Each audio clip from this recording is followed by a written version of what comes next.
मित्रांनो, आपल्यातल्या बऱ्याच लोकांमध्ये काही ना काही सवयी असतात. चांगल्या असो किंवा वाईट. सवयी ह्या बाई, माणूस किंवा वय पाहून नाही लागत. तरुण असो नाहीतर वयस्कर. चांगल्या वाईट सवयी ह्या प्रत्येकात, जवळ-जवळ प्रत्येकातच असतात. तर ह्या काय आहेत आणि त्यांनी काय होतं?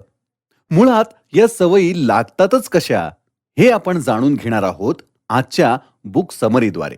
नमस्कार, मी आहे आर.जे. श्रेयस आणि आपण ऐकत आहात थिबाउट मॉरिस लिखित dopamine detox, a short guide to remove distractions and get your brain to do hard things या पुस्तकाची समरी. कुकू FM वर. सुनो जो मन चाहे. असं म्हटलं जातं, life is made of thoughts. म्हणजे आपल्या जीवनाची जडणघडण ही आपल्या विचारांनी होते. जसे आपले विचार असतात तशा आपल्या सवयी पण असतात. जर आपले विचार पॉझिटिव्ह असतील तर त्यांची गणना ही चांगल्या सवयींमध्ये होते. त्याचप्रमाणे जर आपले विचार चांगले नसतील, वाईट असतील, तर त्या विचारांची गणना नक्कीच वाईट सवयींमध्ये होते. कित्येक वेळा तर असं होतं की आपण आपल्या वैयक्तिक जीवनात आपल्या सवयींमुळे बांधले जातो. आपल्या सवयींपुढे विवश होतो. आपल्याला हे कळतं, आपल्याला हे माहीत असतं की ह्या सवयी चांगल्या नाहीत. पण आपण ह्या वाईट सवयींना आपल्यापासून दूर करूच शकत नाहीत. अशा वेळी आपण स्वतःला खूप केविलवाणे समजतो. आपला नाईलाज असतो. आता हेच बघा ना, तासनतास सोशल मीडियामध्ये आपण पार वेडे होतो. फेसबुक, Instagram, WhatsApp या सगळ्यात आपण तासनतास घालवतो. आपला टाइम अक्षरशः वेस्ट करतो. पार अगदी लहान मुलांचं काय, तर चक्क कॉलेजमध्ये जाणारी मुलं सुद्धा दिवसभर व्हिडिओ गेम्स, मोबाईल गेम्स बस ह्यातच वेळ घालवतात. अशा अजूनही काही वाईट सवयी असतात, ज्या आपल्या शरीराला घातक असतात. आपल्याला माहीत असतं की हे वाईट आहे. ह्यावर काही पण करून कंट्रोल मिळवायलाच हवा. पण मग आपण त्यावर काहीच करू शकत नाही. ह्यावर आपल्याकडे मनावर ताबा मिळवणे हा उपाय नसतो का? कारण आपण त्या सवयींच्या पार अधीन होऊन जातो. सुरुवातीला तर इतकं काही वाटत नाही. काही जाणवत नाही. मज्जा वाटते, पण नंतर-नंतर ह्याच सवयींचं ॲडिक्शनमध्ये रूपांतर होतं आणि मग हळू-हळू एखाद्या आजाराचं रूप घेतं. हो, हे खरंय की ह्या सवयी एका लिमिटच्या बाहेर गेल्या की नंतर-नंतर इतक्या वाईट स्तरावर जातात की आपल्याला ह्यामुळे रोग होऊ शकतो. डिसीज होऊ शकतो. ह्याला डोपामाइन डिसीज ह्या नावाने ओळखलं जातं. नेमकं काय असतात ह्या सवयी? ह्या सवयी आपल्यावर, आपल्या आयुष्यावर, आपल्या पर्सनॅलिटीवर कशा काय ताबा मिळवतात? सवय ही एक अशी प्रोसेस आहे जी सगळ्यांमध्ये असते. सवय एखाद्या व्यक्तीचा स्वभाव असतो, ज्याचा इम्पॅक्ट आपण ज्या लोकांमध्ये राहतो, वावरतो त्यांच्यावरही पडतो. सवयी जर चांगल्या असतील तर त्यामुळे आपल्याला आणि आपल्या आजूबाजूच्या लोकांना त्याचा काहीच त्रास होणार नाही. कसलाही त्रास होणार नाही. पण तेच जर का आपल्या सवयी चांगल्या नसतील तर त्या निश्चितच आपल्यावर आणि आपल्या आजूबाजूला वावरणाऱ्या लोकांवरही त्याचा इम्पॅक्ट टाकणारच. मित्रांनो, हल्लीच माझ्या वाचण्यात एक इन्फॉर्मेटिव्ह आणि अतिशय मुद्देसूद पुस्तक आलं, ज्याचं नाव डोपामाइन डिटॉक्स आहे. ज्याची लेखिका थिबत म्युरिस आहे. लेखकाच्या मते जर आपल्यासमोर एक टास्क आहे, जो आपल्याला पूर्ण करायचा आहे, तो आपण नीट फॉलो केला तर आपण खूप पुढे जाऊ शकतो. आपल्याला नोकरीत प्रमोशन मिळेल, आपला पगार वाढेल. पण आपण ते करण्याच्या नादात भलतीकडेच भटकून जातो. सकाळी उठताना आपण हा विचार करतो की आज आपल्याला काय करायचं आहे. आजच्या दिवसातली आपली महत्वाची कामं काय आहेत.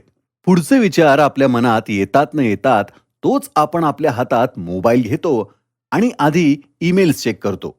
मग हळूच आपण फेसबुक, Instagram अशा सगळ्या सोशल मीडिया साइट्सवर जाऊन आज आपल्याला किती लोकांनी टॅग केलं, किती फ्रेंड रिक्वेस्ट आल्या, इत्यादी इत्यादीमध्ये मस्त वेळ घालवतो. होय, घालवतोच. म्हणजे वाया घालवतो. आपल्याला ही सवय लागते. हीच सवय व्यसनात कधी बदलली तेही कळत नाही. मग आपलं प्रमोशन रखडतं. प्रमोशन तर सोडाच, ह्या उलट आपण आपल्याला दिलेल्या टास्कला कंप्लीट करण्यातही मागे पडतो. आणि ऑफिसमध्ये आपलं नाव आपणच खराब करून घेतो. ह्या फ्रस्ट्रेशन पायी आपल्या मनातली चिडचिड अधिकच वाढते आणि आपण कळत नकळत अजूनही काही वाईट सवयींच्या व्यसनांच्या आहारी जातो. वेळ निघून जाते. उमेदीचा काळ निघून जातो.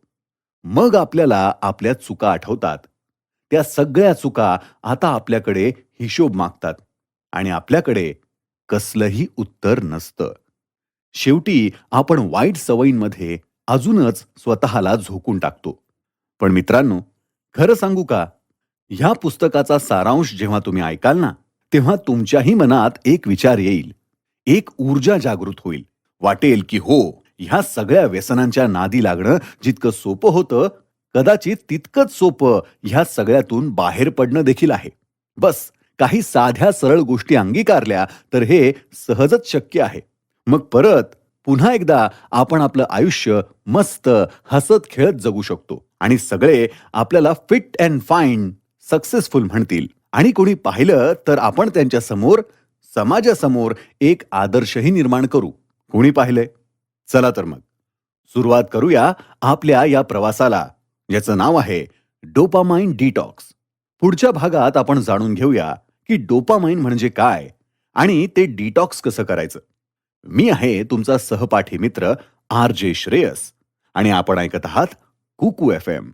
सुनो जो मन चाहे. नमस्कार मित्रांनो, मी आहे तुमचा सहपाठी मित्र आर जे श्रेयस. तर तयार आहात ना जाणून घेण्यासाठी की डोपामाइन काय असतं आणि ते डिटॉक्स कसं करायचं, ज्याने आपलं जीवन अजून सुंदर कसं होऊ शकतं. आपलं जगणं हे आपल्यासाठी आणि समाजासाठी सार्थक कसं ठरू शकतं. डोपामाइन हे आपल्या मेंदूमधील एक न्यूरोट्रान्समीटर असतं, जे आपल्या शरीराला कायम संदेश पाठवतं की आपल्याला कधी काय करायचं आहे ते. म्हणजे आपल्याला भूक लागली की काय खायला पाहिजे, असे काही अन्नपदार्थ जे आपल्याला त्या त्या वेळी खावेसे वाटतात. उदाहरणार्थ, कधी आपण टीव्हीवर एखाद्या जाहिरातीत तुपाची ॲडव्हर्टाइजमेंट पाहतो की कसं गरम गरम वरण भातावर तूप टाकलं जात आहे. नेमकं तेच आपल्याला अचानक आठवतं आणि वरण भात खायची इच्छा होते. त्यावर मस्त तूप. हेच सगळे संदेश वेळोवेळी न्यूरोट्रान्समीटर्स आपल्या शरीराला पाठवतात. आपल्याला हेच अन्नपदार्थ खाण्याची क्रेविंग होते. तहान लागली की गार पाणी पिऊ की कोमट, उसाचा रस पिऊ की मोसंबीचा ज्यूस, ह्याला म्हणतात डोपामाइन. भूक लागणं. पण मग काय खायला पाहिजे ज्यामुळे आपल्या शरीराला नरिशमेंट मिळेल, हे जास्त इम्पॉर्टंट असतं. वरण भाताच्या ठिकाणी जर आपण एखाद्या पिझ्झाची ॲडव्हर्टाइजमेंट पाहिली, तर मग आपण पिझ्झा खातो. आपण मग हेच वारंवार खाऊ. आपल्याला माहीत आहे की हे शरीरासाठी घातक आहे. पुढे जाऊन ह्याने आपल्याला त्रास होणार आहे. पण हे आपल्याला आवडतं. हे खाल्ल्याने आपल्या जिभेला चव येते. त्याचप्रमाणे चहा. खूप लोक असतात की ज्यांना सकाळी उठल्या उठल्या चहा लागतोच. नाही मिळाला की त्यांची चिडचिड होते. आणि तोच का जर चहा मिळाला की दिवस चांगला जातो. अधूनमधून दिवसातून 2-4 वेळा चहा मिळाला की दिवस भन्नाट जातो. मित्रांनो, याला म्हणतात स्टिम्युलेशन, की ज्यामुळे आपल्याला बरं वाटतं. त्या पदार्थांना म्हणतात स्टिम्युलंट. पण हे इथंच थांबत नाही. आपल्या ब्रेन सेल्समधून डोपामाइन जेव्हा रिलीज होतं, तेव्हा हे सगळे स्टिम्युलेटिंग पदार्थ एक रिवॉर्ड म्हणून आपण घेतो. म्हणजे आपलं शरीर घेतं. पण रिवॉर्ड मिळवण्याची हाव ही मनुष्य स्वभावाप्रमाणे वाढतच जाते. म्हणजेच काय, तर हे सगळे स्टिम्युलंट्स आपण वारंवार घेतो. वारंवार घेतल्याने आपल्या शरीराला त्याची सवय लागते आणि आपण त्याच्या अधीन जातो. म्हणजे चहाचंच घ्या ना. सकाळी उठल्या उठल्या आपण चहा घेतो तेव्हा मस्त फ्रेश वाटतं.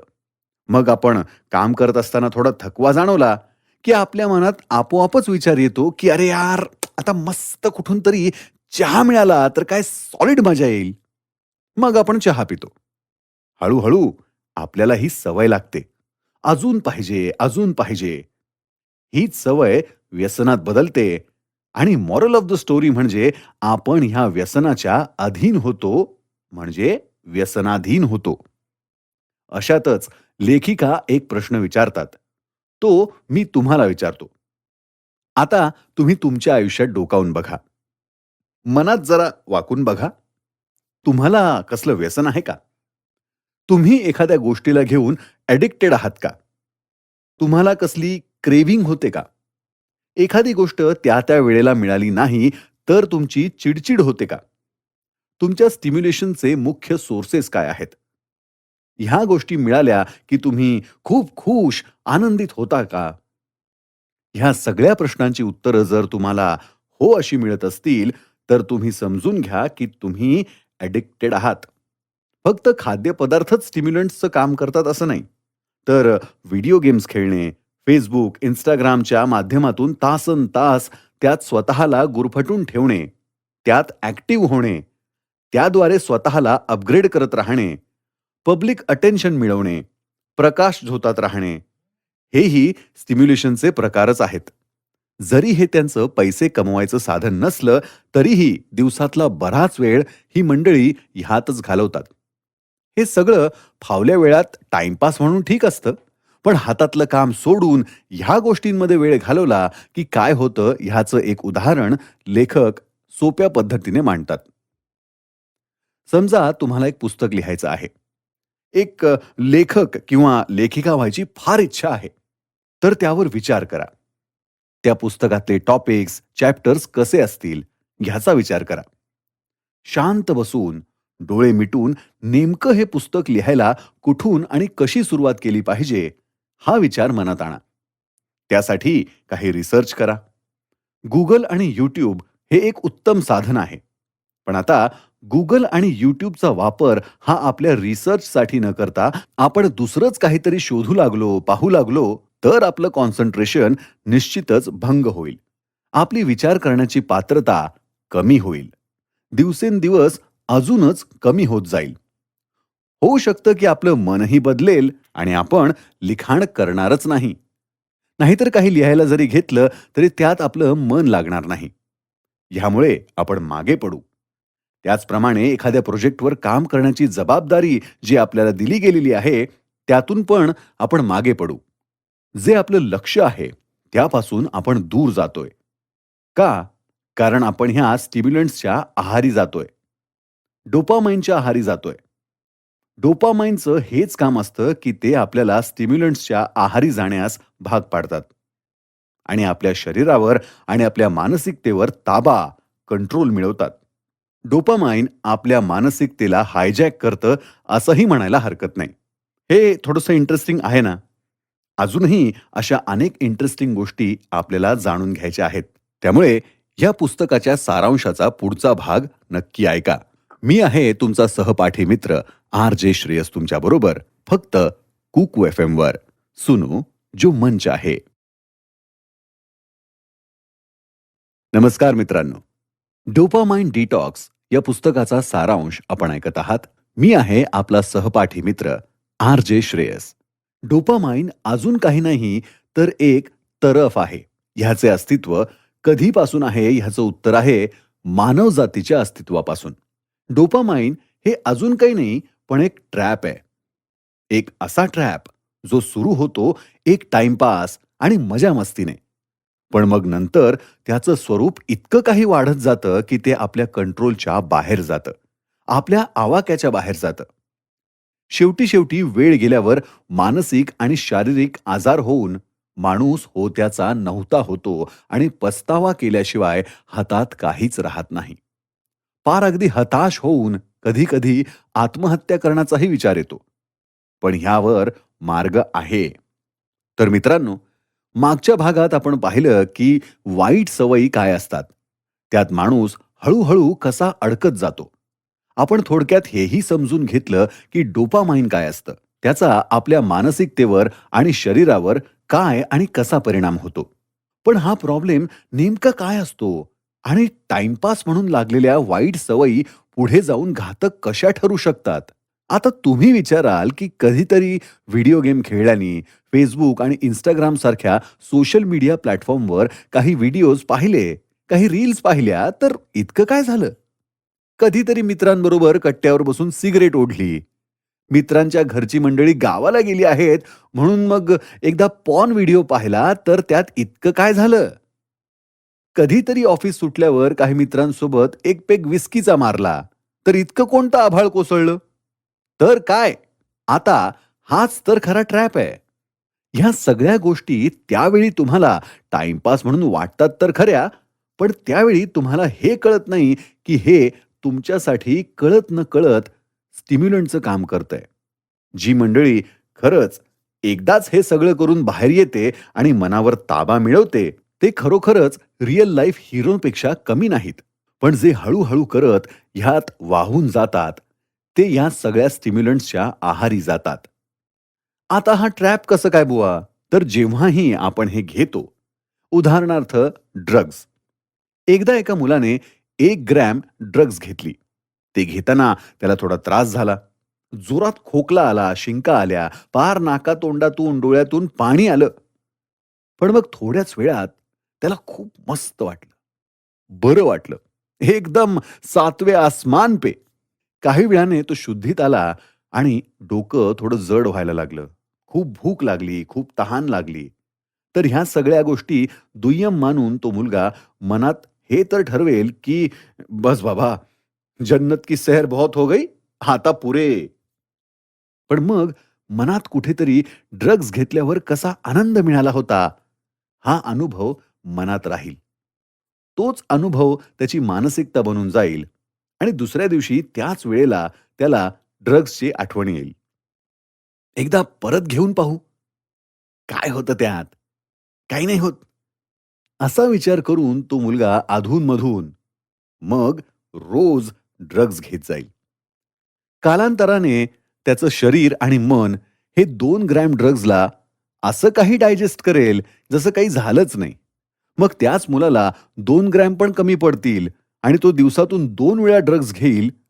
वरून 2च्या ऐवजी जास्त ग्रॅमची ड्रग्ज घेईल. आता त्याचा कोटा वाढत जाईल, ज्याने त्याला नशा येईल. आणि मित्रांनो, हाच तो डोपामाइन ट्रॅप. म्हणजे काय तर द प्रॉब्लेम. अशा सवयी ह्या आपल्या शरीराला सरळ-सरळ घातक ठरतात. पण अशाही काही सवयी आहेत ज्या स्टिम्युलंटचं काम करतात. डोपामाइनचं काम करतात. उदाहरणार्थ कुठे सेल लागला की शॉपिंग करणं. नाही त्या वस्तू ज्यांची आपल्याला गरजही नसते त्यांची शॉपिंग करणं. नाहीतर एखादी वस्तू जी आपल्याकडे आहे, समजा पर्स. अशा 4 ते 5 पर्स आहेत, पण तरीही परत-परत शॉपिंग करण्याच्या नावाखाली पर्स विकत घेणं, शूज, सँडल्स ह्यासारख्या वस्तू. त्याचप्रमाणे गॅमलिंग म्हणजे जुगार खेळणं. संभोग म्हणजेच सेक्स करणं, शरीरातले फॅट्स कमी करणं, व्हिडिओ गेम खेळणं, शरीराला जितकं मानवेल त्याहून अधिक व्यायाम म्हणजेच एक्सरसाइज करणं, सतत काम करणं, याही काही अशा ॲडिक्शन्स आहेत, जे आपल्या ब्रेनमध्ये डोपामाइन रिलीज करतात. जर एकही दिवस आपण ह्याशिवाय राहू शकत नाही, तर समजायचं, की आपण ह्यातल्या काही ॲडिक्शन्सना अंगीकारलं आहे. पण काळजी करायचं काही कारण नाही. कारण ह्यावर पण उपाय आहे मित्रांनो. ज्यामुळे आपण आपल्या शरीरासाठी लागणाऱ्या स्टिम्युलंट्सच्या आहारी न जाता आपल्या रेग्युलर ॲक्टिव्हिटीजवर फोकस करू शकतो. अशा काही ॲक्टिव्हिटीज ज्यामुळे आपल्याला ह्या सगळ्या स्टिम्युलंट्सची कधी गरजच भासणार नाही आणि आपल्या ब्रेनमध्ये डोपामाइन तयारच होणार नाही. पण त्याआधी आपण समजून घेऊ, की कसं आपलं डोपामाइन ट्रान्समीटर आजच्या जगात हायजॅक होतंय ते आणि आपल्या स्वतःवर आपण कंट्रोल कसा मिळवू शकतो. डोपामाइन डिटॉक्स या पुस्तकाचा सारांश आपण ऐकत आहात. मी आहे आपला सहपाठी मित्र आर.जे. श्रेयस. ऐकत रहा कुकू एफ.एम. सुनो जो मन चाहे. कुकू एफ.एम.वर आपण ऐकत आहात डोपामाइन डिटॉक्स या पुस्तकाचा सारांश. मी आहे आपला सहपाठी मित्र आर.जे. श्रेयस. आधी थोडा वेळ विचार करा, की असं कोणतं काम आहे जे तुम्हाला वारंवार करायला आवडतं, रोज करायला आवडतं. एकही दिवस ते काम केल्याशिवाय तुम्ही राहूच शकत नाही. फावल्या वेळातही आणि खूप स्ट्रेसमध्ये आल्यावरही. एका कागदावर ते लिहा. उदाहरणार्थ कोणाला फावल्या वेळात आणि स्ट्रेसमध्ये असल्यावरही सिगारेट ओढायला आवडतं. ह्यावर एक अशी सिच्युएशन लिहा जिथे तुम्हाला या स्टिम्युलंटची खूप गरज होती आणि ती मिळालीच नाही. मग तुम्ही काय केलं? तुमच्या स्वभावात कोणता बदल तुम्हाला आढळून आला होता? हे सगळं स्टेप बाय स्टेप लिहा आणि वाचून पहा. तुमच्या ब्रेनमध्ये तयार होणाऱ्या डोपामाइनने तुमच्या मनाला हायजॅक केलं आहे. तुमच्या मनाचा ताबा मिळवला आहे. हाच विचार करून आज मार्केटमध्ये कित्येक अशा कंपनीज आहेत ज्या करोडो, अब्जो रुपये खर्चून तुम्हाला त्यांचे प्रोडक्ट्स विकत घ्यायला भाग पाडतात. त्यांनाही हे माहीत असतं की एकदा का तुम्हाला सवय लागली की तुम्ही तुमच्या ज्या काही प्रायोरिटीज आहेत, त्या ह्या व्यसनांपुढे दुय्यम आहेत. कितीतरी असे मोबाईल ॲप्स आहेत, जे पाहून तुम्ही त्याच्यावर भाळून जाता. सोशल मीडिया कंपनीज जसं की Facebook, YouTube, Instagram ह्या त्या ॲप्सच्या वारंवार ॲडव्हर्टाइज करतात. असे काही गेम्स ह्या प्लॅटफॉर्म्सवर प्रमोट केले जातात, जे दिसायला खूप रिअलिस्टिक वाटतात. जितका वेळ तुम्ही हे सगळे सोशल मीडिया प्लॅटफॉर्म्स बघाल, तितके त्यांना पैसे मिळतील. बदल्यात आपल्याला हे सगळं बघायची सवय लागते आणि आपण ह्याच्या अधीन होऊन बसतो. त्यातल्या त्यात YouTubeवर जेव्हा सजेस्टेड व्हिडिओज येतात, तेव्हा आपण ते पाहतच राहतो. विचार करा, एखाद्याला बास्केटबॉल आवडतो. तो YouTubeवर बास्केटबॉल संदर्भात काही व्हिडिओ शोधतो. तो व्हिडिओ संपायच्या आत स्क्रीनवर सजेस्टेड व्हिडिओ असं येतं. मग आपण तो सजेस्टेड व्हिडिओ पाहतो. नंतर अजून काही व्हिडिओज हे आपल्याला बास्केटबॉलचे दिसतात. ह्या प्रकारे आपण एक व्हिडिओ पाहायला गेलो आणि खूप व्हिडिओज पाहून घेतले असं होतं. तुमच्यासोबतही असं कधी ना कधी झालं असेलच ना? आपल्याला बास्केटबॉल आवडतो. ह्याचा सिग्नल आपल्या ब्रेनमध्ये असणाऱ्या न्यूरोट्रान्समीटर्स हेरून घेतात आणि एक रिवॉर्ड म्हणून आपला ब्रेन डोपामाइन रिलीज करतो, जेणेकरून आपण हे व्हिडिओ पाहण्यासाठी अधिकच आतुर होतो. मित्रांनो, YouTube, Instagram, Facebook, email notifications हे सगळं एका अल्गोरिदमद्वारे घडत असतं. अल्गोरिदम म्हणजे एक विशिष्ट नियम ज्याद्वारे रीतसर एकानंतर एक कामं करता येतात, नाहीतर कामं घडतात. या सगळ्या प्लॅटफॉर्म्सवर कस्टमाइज्ड अल्गोरिदम्स असतात. ह्या सगळ्या कंपनीज आपला हाच वीक पॉइंट हेरतात आणि जेव्हा आपण या सोशल मीडिया प्लॅटफॉर्म्सवर आपल्या आवडीचा एखादा व्हिडिओ पाहिला, की मग वारंवार आपल्याला नोटिफिकेशन्स येतात. तुम्ही तो YouTube चॅनल सबस्क्राईब करा, नाहीतर करू नका.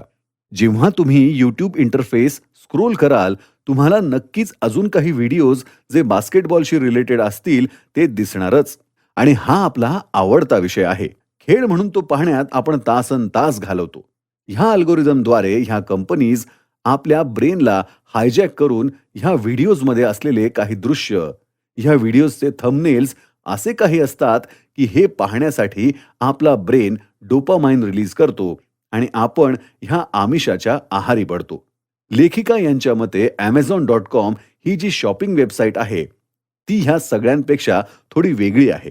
एखादी वस्तू जर आपण त्या वेबसाईटवर शोधत असू, तर आपल्याला तीच नाही तर त्यासारखीच दुसरी वस्तू, जवळपास त्याच किमतीची वस्तू पाहायला मिळेल. म्हणजे विचार करा, तुम्हाला ₹500 स्पोर्ट्स शूज घ्यायचे असतील, तर तुम्हाला ह्याच रेंजमधले शूज बघायला मिळतील. त्यातल्या त्यात जो शू तुम्हाला आवडला, त्याचे कंपॅरिझन हे इतर शूज बरोबर केलेलं दिसेल. म्हणजे किंमत, मटेरियल, क्वालिटी, वॉरंटी इत्यादी. आणि जर का तुम्हाला आवडलेला बूट तुमच्या मापाचा उपलब्ध नसेल, तर तुम्हाला ईमेलद्वारे जेव्हाही ते शूज उपलब्ध होतील, तुम्हाला कळवलं जाईल. पण सकाळी जेव्हा तुम्ही उठता आणि पहिले आपला फोन हातात घेता, तेव्हा तुम्हाला इतर वेबसाईट्सचे इतके नोटिफिकेशन्स आलेले असतात की बस. मग एक नोटिफिकेशन्स बघता बघता आपण त्यात इतका वेळ घालवतो की आपल्या काय प्रायोरिटीज आहेत ते विसरून जातो. हे एक प्रकारचं व्यसन आहे आणि आपण पटकन ह्या सगळ्यांच्या आमिषात फसतो, हे ह्या कंपनीजना माहीत असतं आणि ह्याचा पुरेपूर फायदा घेत ते आपल्याला व्यसनी बनवतात आणि बक्कळ पैसा कमवतात. Facebook, Instagramवर आपल्याला किती लोक फॉलो करतात, आपल्याला किती लाईक्स मिळतात, ह्यावर आपलं लक्ष असतं. ह्या सगळ्यांमध्ये आपण इतके गुरफटून जातो की आपण ॲडिक्ट होतो, जी अतिशय घातक गोष्ट आहे. YouTubeवर एखादा इंटरेस्टिंग व्हिडिओ नाहीतर आपलं आवडतं कंटेंट शोधण्याच्या नादात आपण सगळं काही विसरून ह्यातच खूप वेळ घालवतो. किंबहुना वाया घालवतो. काही लाइक्स मिळाल्या, कुणी चांगले कमेंट्स दिले, की आपण खुश होतो. तेव्हा आपला ब्रेन अधिक प्रमाणात डोपामाइन रिलीज करतो आणि हा सगळा प्रकार आपल्यासाठी स्टिम्युलेशनचं काम करतो. ह्यामुळे आपण ओव्हर ॲडिक्टेड होतो, ओव्हर स्टिम्युलेटेड होतो. ह्याचा दुष्परिणाम म्हणून आपली फोकस करण्याची एबिलिटी भंग पावते. आपण फिकल माइंडेड होतो. फिकल माइंडेड म्हणजे हे करू की ते करू. आपलं मन स्थिर राहण्याऐवजी कायम अस्थिर राहतं आणि एकही काम आपल्याकडून धड होत नाही कारण कॉन्सन्ट्रेशन नसतं. पण मग जी लोक काही दिवस, काही काळ ह्यात राहून नंतर आपोआपच बाहेर पडतात, त्यांना कळतं की आपण मागच्या काळात ह्या सगळ्या वायफळ कामात किती व्यस्त होतो आणि आता ह्यातून बाहेर पडलो आहोत तर किती फ्रेश वाटत आहे. आपला कामातला फोकसही वाढला आहे आणि मन सुद्धा लागत आहे. मित्रांनो, डोपामाइन डिटॉक्स या पुस्तकाचा सारांश आपण ऐकत आहात. मी आहे आपला सहपाठी मित्र आर.जे. श्रेयस. ऐकत रहा कुकू एफ.एम. सुनो जो मन चाहे. मित्रांनो, डॉक्टर झियाउद्दीन जे युनिव्हर्सिटी ऑफ केम्ब्रिजमध्ये सायकायट्रिस्ट आहेत, म्हणतात की मानवाच्या उत्पत्तीपासून ते आतापर्यंतच्या आपल्या खाण्याच्या पद्धतींमध्ये खूप मोठा बदलाव आला आहे. मानवाची उत्पत्ती झाली तेव्हा मानवाकडे जास्त साधनं नसल्यामुळे जेवण जमवणे, ते जंगलातून मिळवणे हे एक मोठं चॅलेंज होतं. पण मानसिकता ही होती की जे काही खायला मिळेल ते पोषक असलं पाहिजे. जेवण हे जगण्याचं साधन होतं आणि ते मिळवण्यासाठी त्यांना खूप परिश्रम करावे लागत. मात्र आता चित्र पूर्णपणे बदललेलं आहे. बाहेरून काही ऑर्डर केलं की काही वेळात घर बसल्या आपल्याला आपले आवडते जेवण खायला मिळते. कितीही पौष्टिक आहार घ्या, आपल्याला त्यात काही ना काही घातक केमिकल्स आढळतातच. रॉबर्ट लस्टिंग नावाचे प्रोफेसर ऑफ पेडियाट्रिक्स म्हणतात की जेवण ही एक चैनीची वस्तू झाली आहे. त्यांच्या अभ्यासानुसार लहानांपासून ते मोठ्यांपर्यंत सर्वजण अशा खाद्यपदार्थांपुढे आकर्षित होतात ज्यांच्यामध्ये शुगर आणि फॅट्स असतात, म्हणजे ज्यात साखरेचे आणि चरबीचे प्रमाण जास्त असते. असे खाद्यपदार्थ समोर आले किंवा भूक लागल्यावर आठवले की क्रेव्हिंग व्हायला लागतं आणि आपला ब्रेन डोपामाइन रिलीज करून आपल्याला तेच खाद्यपदार्थ खाण्यास प्रवृत्त करतो. जरी त्यात काही पौष्टिक घटक नसले तरीही हाही मानवातला एक खूप मोठा वीक पॉइंट आहे. हाच वीक पॉइंट धरून फूड इंडस्ट्री रंगीबिरंगी अतिशय मनमोहक खाद्यपदार्थ बनवतात, त्याचे चित्र जाहिरातींमध्ये झळकवतात आणि ते पाहून आपण त्यावर भाळून जातो. हे खाद्यपदार्थ आपल्या शरीरासाठी किती चांगले आहेत, किती वाईट आहेत, ह्यात ना आपल्याला ना फूड इंडस्ट्रीला काही इंटरेस्ट असतो. ह्याचा परिणाम हा होतो की आपण वारंवार असे खाद्यपदार्थ खाऊन आजारी पडू शकतो. आणि फूड इंडस्ट्री अब्जाधीश झाली आहे. आपण जेव्हा असे विविध रंगी खाद्यपदार्थ पाहतो, तेव्हा आपल्या ब्रेनपर्यंत सिग्नल्स जातात आणि डोपामाइन रिलीज होतं. हेही एक प्रकारचं ॲडिक्शन आहे. टीव्हीवर, मासिकात आणि वर्तमानपत्रात दिसणाऱ्या जाहिराती खूपच मनमोहक दिसतात. त्यासोबत आपला आवडता खेळाडू किंवा नट दिसतात. लहान मुलं आणि युवा ते पाहून इम्प्रेस होतात आणि एकदा का टेस्ट फॉर्म झाली, की तेच फूड प्रॉडक्ट्स सारखं-सारखं खाण्याची इच्छा होते. ह्यामुळे अपचन होऊ शकतं, स्थूलपणा येऊ शकतो, जे पुढील काळात आजारपणाला आमंत्रणही ठरू शकतं. टॉम सँडर्स हे न्यूट्रिशन आणि डायटिक्सचे किंग्स कॉलेज इंग्लंडमध्ये नावाजलेले प्रोफेसर आहेत. त्यांच्या म्हणण्यानुसार आजकालच्या काळातल्या लहान मुलांच्या आणि युवांच्या फूड हॅबिट्स या इंटरनेट आल्यापासून झपाट्याने बदलल्या आहेत. पूर्वीच्या काळात म्हणजे काही दशकांपूर्वी जो पौष्टिक आणि सकस आहार हा घरच्या जेवणात मिळायचा, त्याची जागा आता फास्ट फूडने घेतली आहे. आजच्या पिढीमध्ये सहनशीलतेचा अभाव बघायला मिळतो. सगळं काही झटपट मिळावं ह्या गोष्टींचा फायदा उचलत काही फूड होम डिलिव्हरी कंपनीज इंटरनेटवर कलरफुल जाहिरात टाकतात आणि त्यासोबत एकावर एक फ्री किंवा एखादा खाद्यपदार्थ मागवला तर त्यावर डिस्काउंटही देतात. फॅमिली हॉलिडे नाहीतर एखादा मोठा सण असला की काही दिवसांआधीपासूनच डिस्काउंट कुपन्स हे वाटले जातात. आणि हे सगळं दुसरं तिसरं काही नाही, फक्त लोकांना आकर्षित करण्याची ओढ असते. वास्तविकतः ह्या कंपनीज आणि फूड इंडस्ट्री पैसा आणि पब्लिसिटी कमवण्याच्या नादात हे पार विसरून गेले आहेत की ह्याचा विपरीत परिणाम हे आजच्या पिढीच्या हेल्थवर पडत आहे. आपल्या ब्रेनमधून डोपामाइन रिलीज होणं आणि डाएट आणि न्यूट्रिशन ह्याचा वास्तविक कसलाही संबंध नसतो. पण हे आपल्यावर आहे की मनावर ताबा मिळवून आपण किती न्यूट्रिटिव्ह आणि हेल्दी डाएट घेतो. शुगर आणि फॅट्सचे कॉम्बिनेशन हे आपल्या ब्रेनसाठी स्टिम्युलंटचं काम करतं. म्हणून रोजच्या आहारात हे 2 पदार्थ असणं ह्यात लोकांना खूप काही विशेष वाटत नाही. पण ह्यासोबत आपली पचनक्रिया, पचनशक्ती आणि त्यासाठी लागणारा व्यायाम हे अतिशय महत्वाचे घटक आहेत. लेखिकेच्या म्हणण्यानुसार खाद्यपदार्थ असंख्य आहेत. त्याच सोबत ते अगदी सर्वत्र उपलब्धही आहेत. पण मात्र ह्यूमन एनाटॉमी बदललेली नाही. फूड इंडस्ट्रीला हे माहीत असतं की प्रोसेस्ड फूड आणि कॅन्ड फूडमध्ये काही प्रमाणात साखरेचं प्रमाण असल्याने ते लोकांना खूप आकर्षित करतं. फूड प्रोडक्ट हे अतिशय चविष्टही लागतं आणि हीच साखर लोकांना खूप आकर्षित करते. पण ह्याच प्रकारच्या क्रेव्हिंगमुळे लोकांना हे कळत नाही की ही एक प्रकारची लत आहे, जी त्यांना लागत आहे. ही लत ड्रग्ज घेणे, कोकेनचं सेवन करण्याइतकीच घातक ठरू शकते. लेखिका पुढे म्हणतात की जेव्हा आपण अशा फूड प्रोडक्ट्सच्या इन्ग्रेडियंट्सची लिस्ट बघतो, तेव्हा आपल्याला कळतं की त्यात साखरेचं प्रमाण किती जास्त आहे ते. मित्रांनो, डोपामाइन डिटॉक्स या पुस्तकाचा सारांश आपण ऐकत आहात. मी आहे आपला सहपाठी मित्र आर.जे. श्रेयस. ऐकत रहा कुकू एफ.एम. सुनो जो मन चाहे.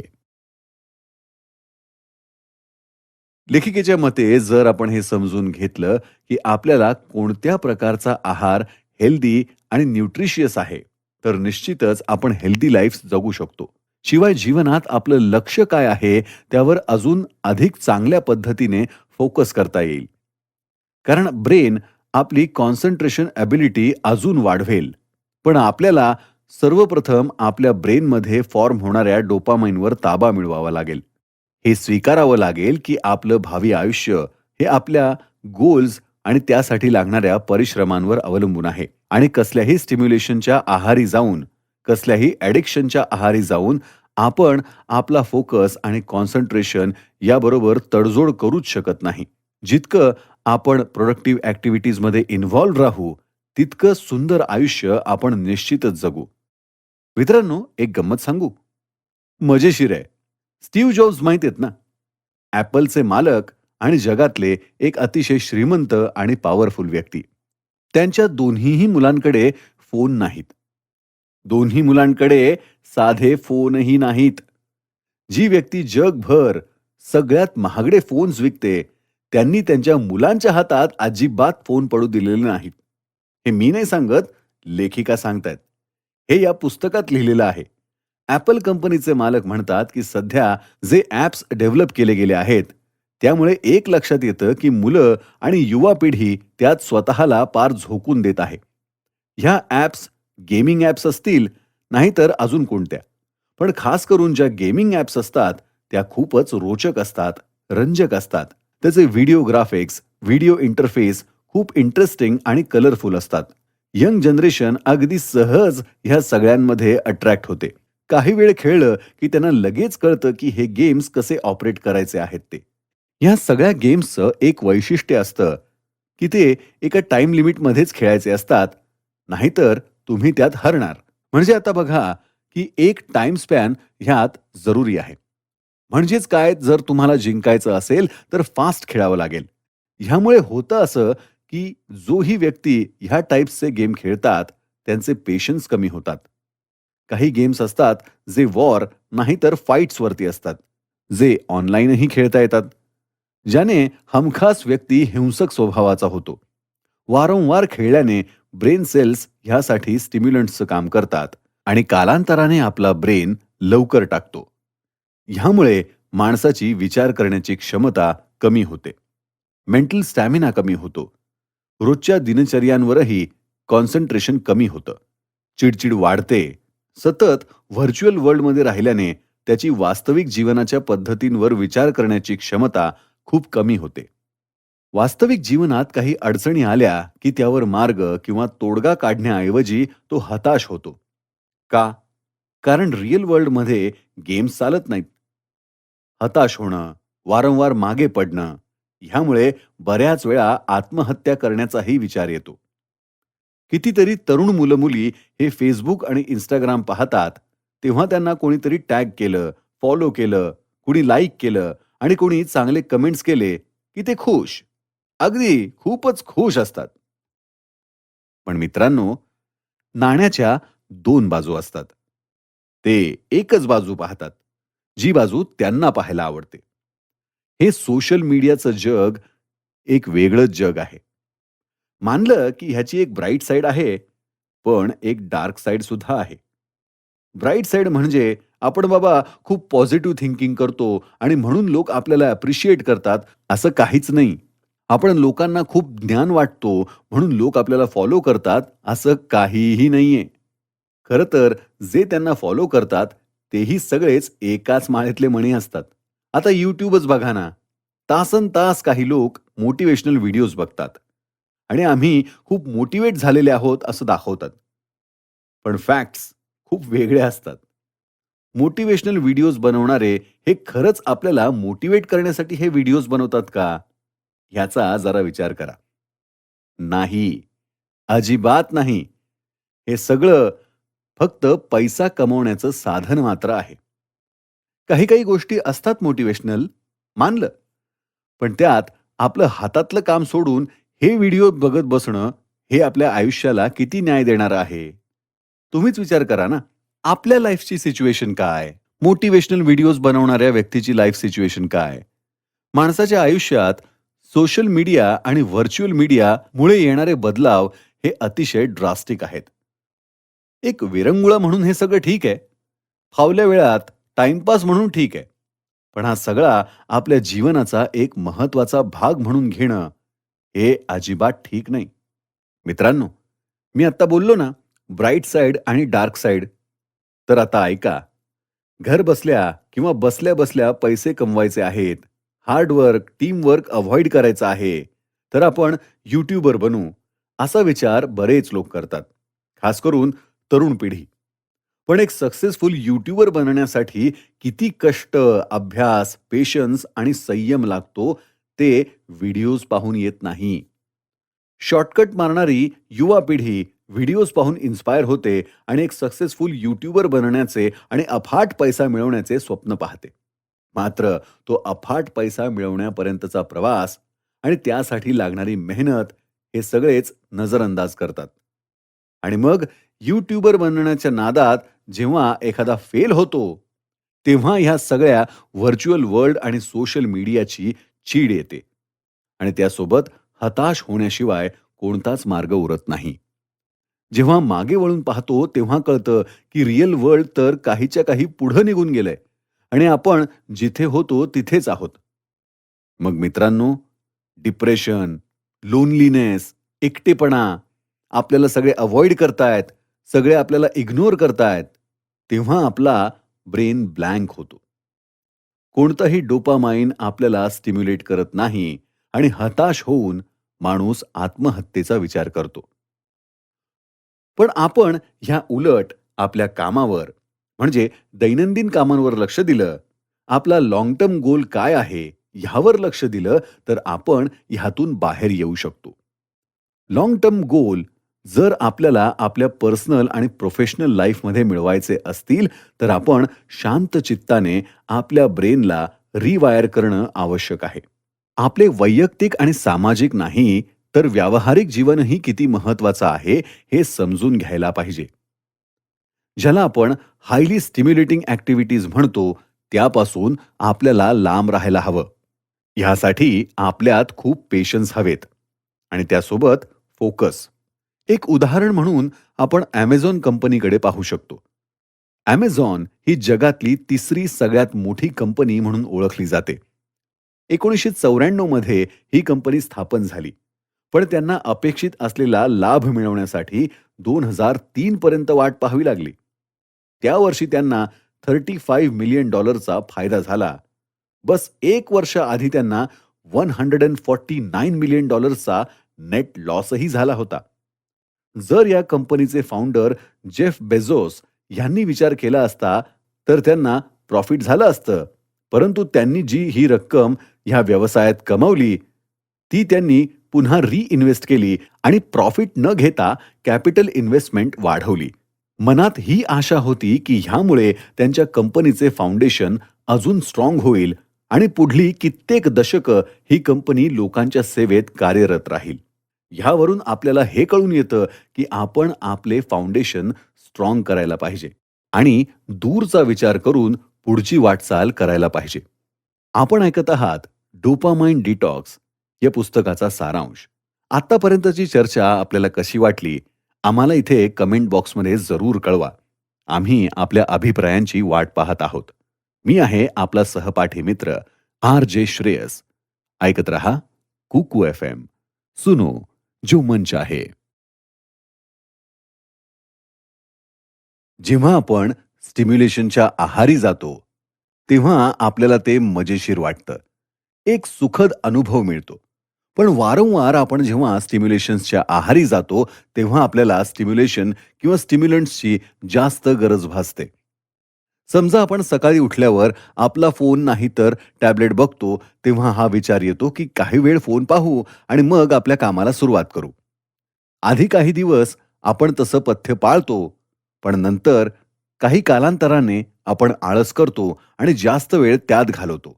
मग ते फेसबुक असो, इंस्टाग्राम असो, ईमेल्स असो, काही शॉपिंग साइट्स किंवा काही गेम्स, नाहीतर YouTubeवर ट्रेंडिंगवर चालणारे व्हिडिओज असो. मग ते व्हिडिओज असे की जे तुम्ही सबस्क्राईब केलेले, नाहीतर काही मोटिवेशनल असतील. आपला ब्रेन ह्या सगळ्यांमध्ये व्यस्त राहण्यासाठी डोपामाइन रिलीज करत असतो. आपण ते एक स्टिम्युलेशन म्हणून घेतो. नंतर नंतर आपल्याला ह्याची अधिकच गरज जास्त भासायला लागते आणि तासनतास आपण ह्या गोष्टींच्या आहारी जातो. पण लेखिका थिब्यूट मॉरिस ह्यांच्या मते ह्यावर इलाज आहे, ज्याने आपण आपल्या मनावर ताबा मिळवू शकतो आणि आपल्याला कमी स्टिम्युलंट्सची गरज पडेल. आणि ह्या स्टेप्स अजून काही काळ फॉलो केल्या तर स्टिम्युलंट्सची गरजच भासणार नाही. तर बघूया काय आहे ते. नमस्कार मित्रांनो, मी आहे आपला सहपाठी RJ श्रेयस आणि आपण ऐकत आहात कुकू FM. सुनो जो मन चाहे. डोपामाइन डिटॉक्स या पुस्तकाच्या सारांशामध्ये आपण पुढे जाऊयात. तर ह्या पुस्तकात 3 टाइप्स सांगितले आहेत. ते 3 टाइप्स आहेत: the 48 hours complete dopamine detox, the 24 hour dopamine detox, the 12 hour partial dopamine detox. हे 3 प्रकार काय आहेत हे आता आपण जरा व्यवस्थित सखोल समजून घेऊयात. पहिला प्रकार आहे the 48 hours complete dopamine detox. मित्रांनो, आता मन घट्ट करा आणि व्यवस्थित समजून घ्या. ह्या स्टेपमध्ये खरंच मन घट्ट करून संपूर्ण 48 तास आपल्याला ते सगळं वर्जित करायचं आहे ज्यामुळे आपल्याला स्टिम्युलेशन मिळतं. मग ते अल्कोहोल असेल, स्मोकिंग असेल, शॉपिंग, मोबाईल फोन, इंटरनेट असेल. आपल्याला साखर ही अतिशय कमी प्रमाणात खायची आहे. साधं जेवण करा आणि पूर्ण वेळ अगदी निर्विकार राहा. मग मनात हा प्रश्न येणं साहजिक आहे की मग करायचं काय? लेखिका यावर सांगतात की ह्या पूर्ण कालावधीत आपण चालण्याचा व्यायाम करावा, काही वाचन करावं. तेच वाचावं जे उत्तेजना वाढवणारं नसेल. लहानपणाचे काही सुखद अनुभव आठवावेत. जमल्यास ते लिहावेत. जास्तीत जास्त वेळ हा विचार करावा की मी हे जे काही करत आहे ते स्वतःसाठी करत आहे आणि हो न हो मी ह्यावर मात करूनच दाखवणार. मी या सगळ्या गोतावळ्यातून बाहेर पडूनच राहणार आणि पुन्हा एकदा सुखी जीवन जगणार. मित्रांनो, हे ऐकायला जितकं सोपं वाटतं तितकं सोपं तर अजिबातच नाहीये. पुढे लेखिका म्हणतात की त्यांच्या मित्राने तर संपूर्ण 10 दिवसांसाठी विपश्यनाची कार्यशाळा केली होती. त्यात पण हेच सगळं होतं, पण अजून काही खास म्हणजे ती 10 दिवस चालणारी हीच दिनचर्या होती. त्यात भर म्हणजे आय कॉन्टॅक्टची मनाई होती. म्हणजे त्या कार्यशाळेत आलेल्या बाकीच्या लोकांच्या डोळ्यात डोळे घालून बघायचं नाही, एकमेकांशी अजिबात बोलायचं नाही. सतत मौन पाळायचं आणि जे काही टाईमटेबल सांगितलं गेलं आहे, ते अतिशय काटेकोरपणे पाळायचं. त्यात त्यांना ध्यान लावणं, काही मेडिटेशनच्या एक्सरसाइजेस शिकवल्या गेल्या. काही योगा एक्सरसाइजेस शिकवल्या गेल्या. त्यात खास करून श्वसनक्रियेवर जास्त भर देण्यात आला होता. हे सगळं आपण मनाची तयारी करून 48 तास करू शकतो. आता पाहूया 24 आवर्स डोपामाइन डिटॉक्स ह्यामध्ये सगळं काही तसंच करायचं आहे जे आपण 48 आवर्स डिटॉक्समध्ये करतो. फरक इतकाच की ह्यात कमी वेळेसाठी करायचंय. म्हणून हे इतकं काही डिमांडिंग नाही. पण जर आपण हे थोड्या-थोड्या दिवसांच्या अंतरावर केलं, तर नक्कीच फरक पडू शकतो आणि आपल्याला स्टिम्युलेशनची गरज लागणार नाही. तिसरी पद्धत म्हणजे 12 आवर्स पार्शियल डोपामाइन डिटॉक्स. मित्रांनो, ही पद्धत त्यांच्यासाठी आहे ज्यांना कोणत्याही एकाच गोष्टीचं व्यसन आहे किंवा एकच गोष्ट ज्याने ते स्टिम्युलेट होतात. उदाहरणार्थ YouTube. लेखिका स्वतः म्हणतात की त्यांना YouTube बघण्याची खूप सवय आहे.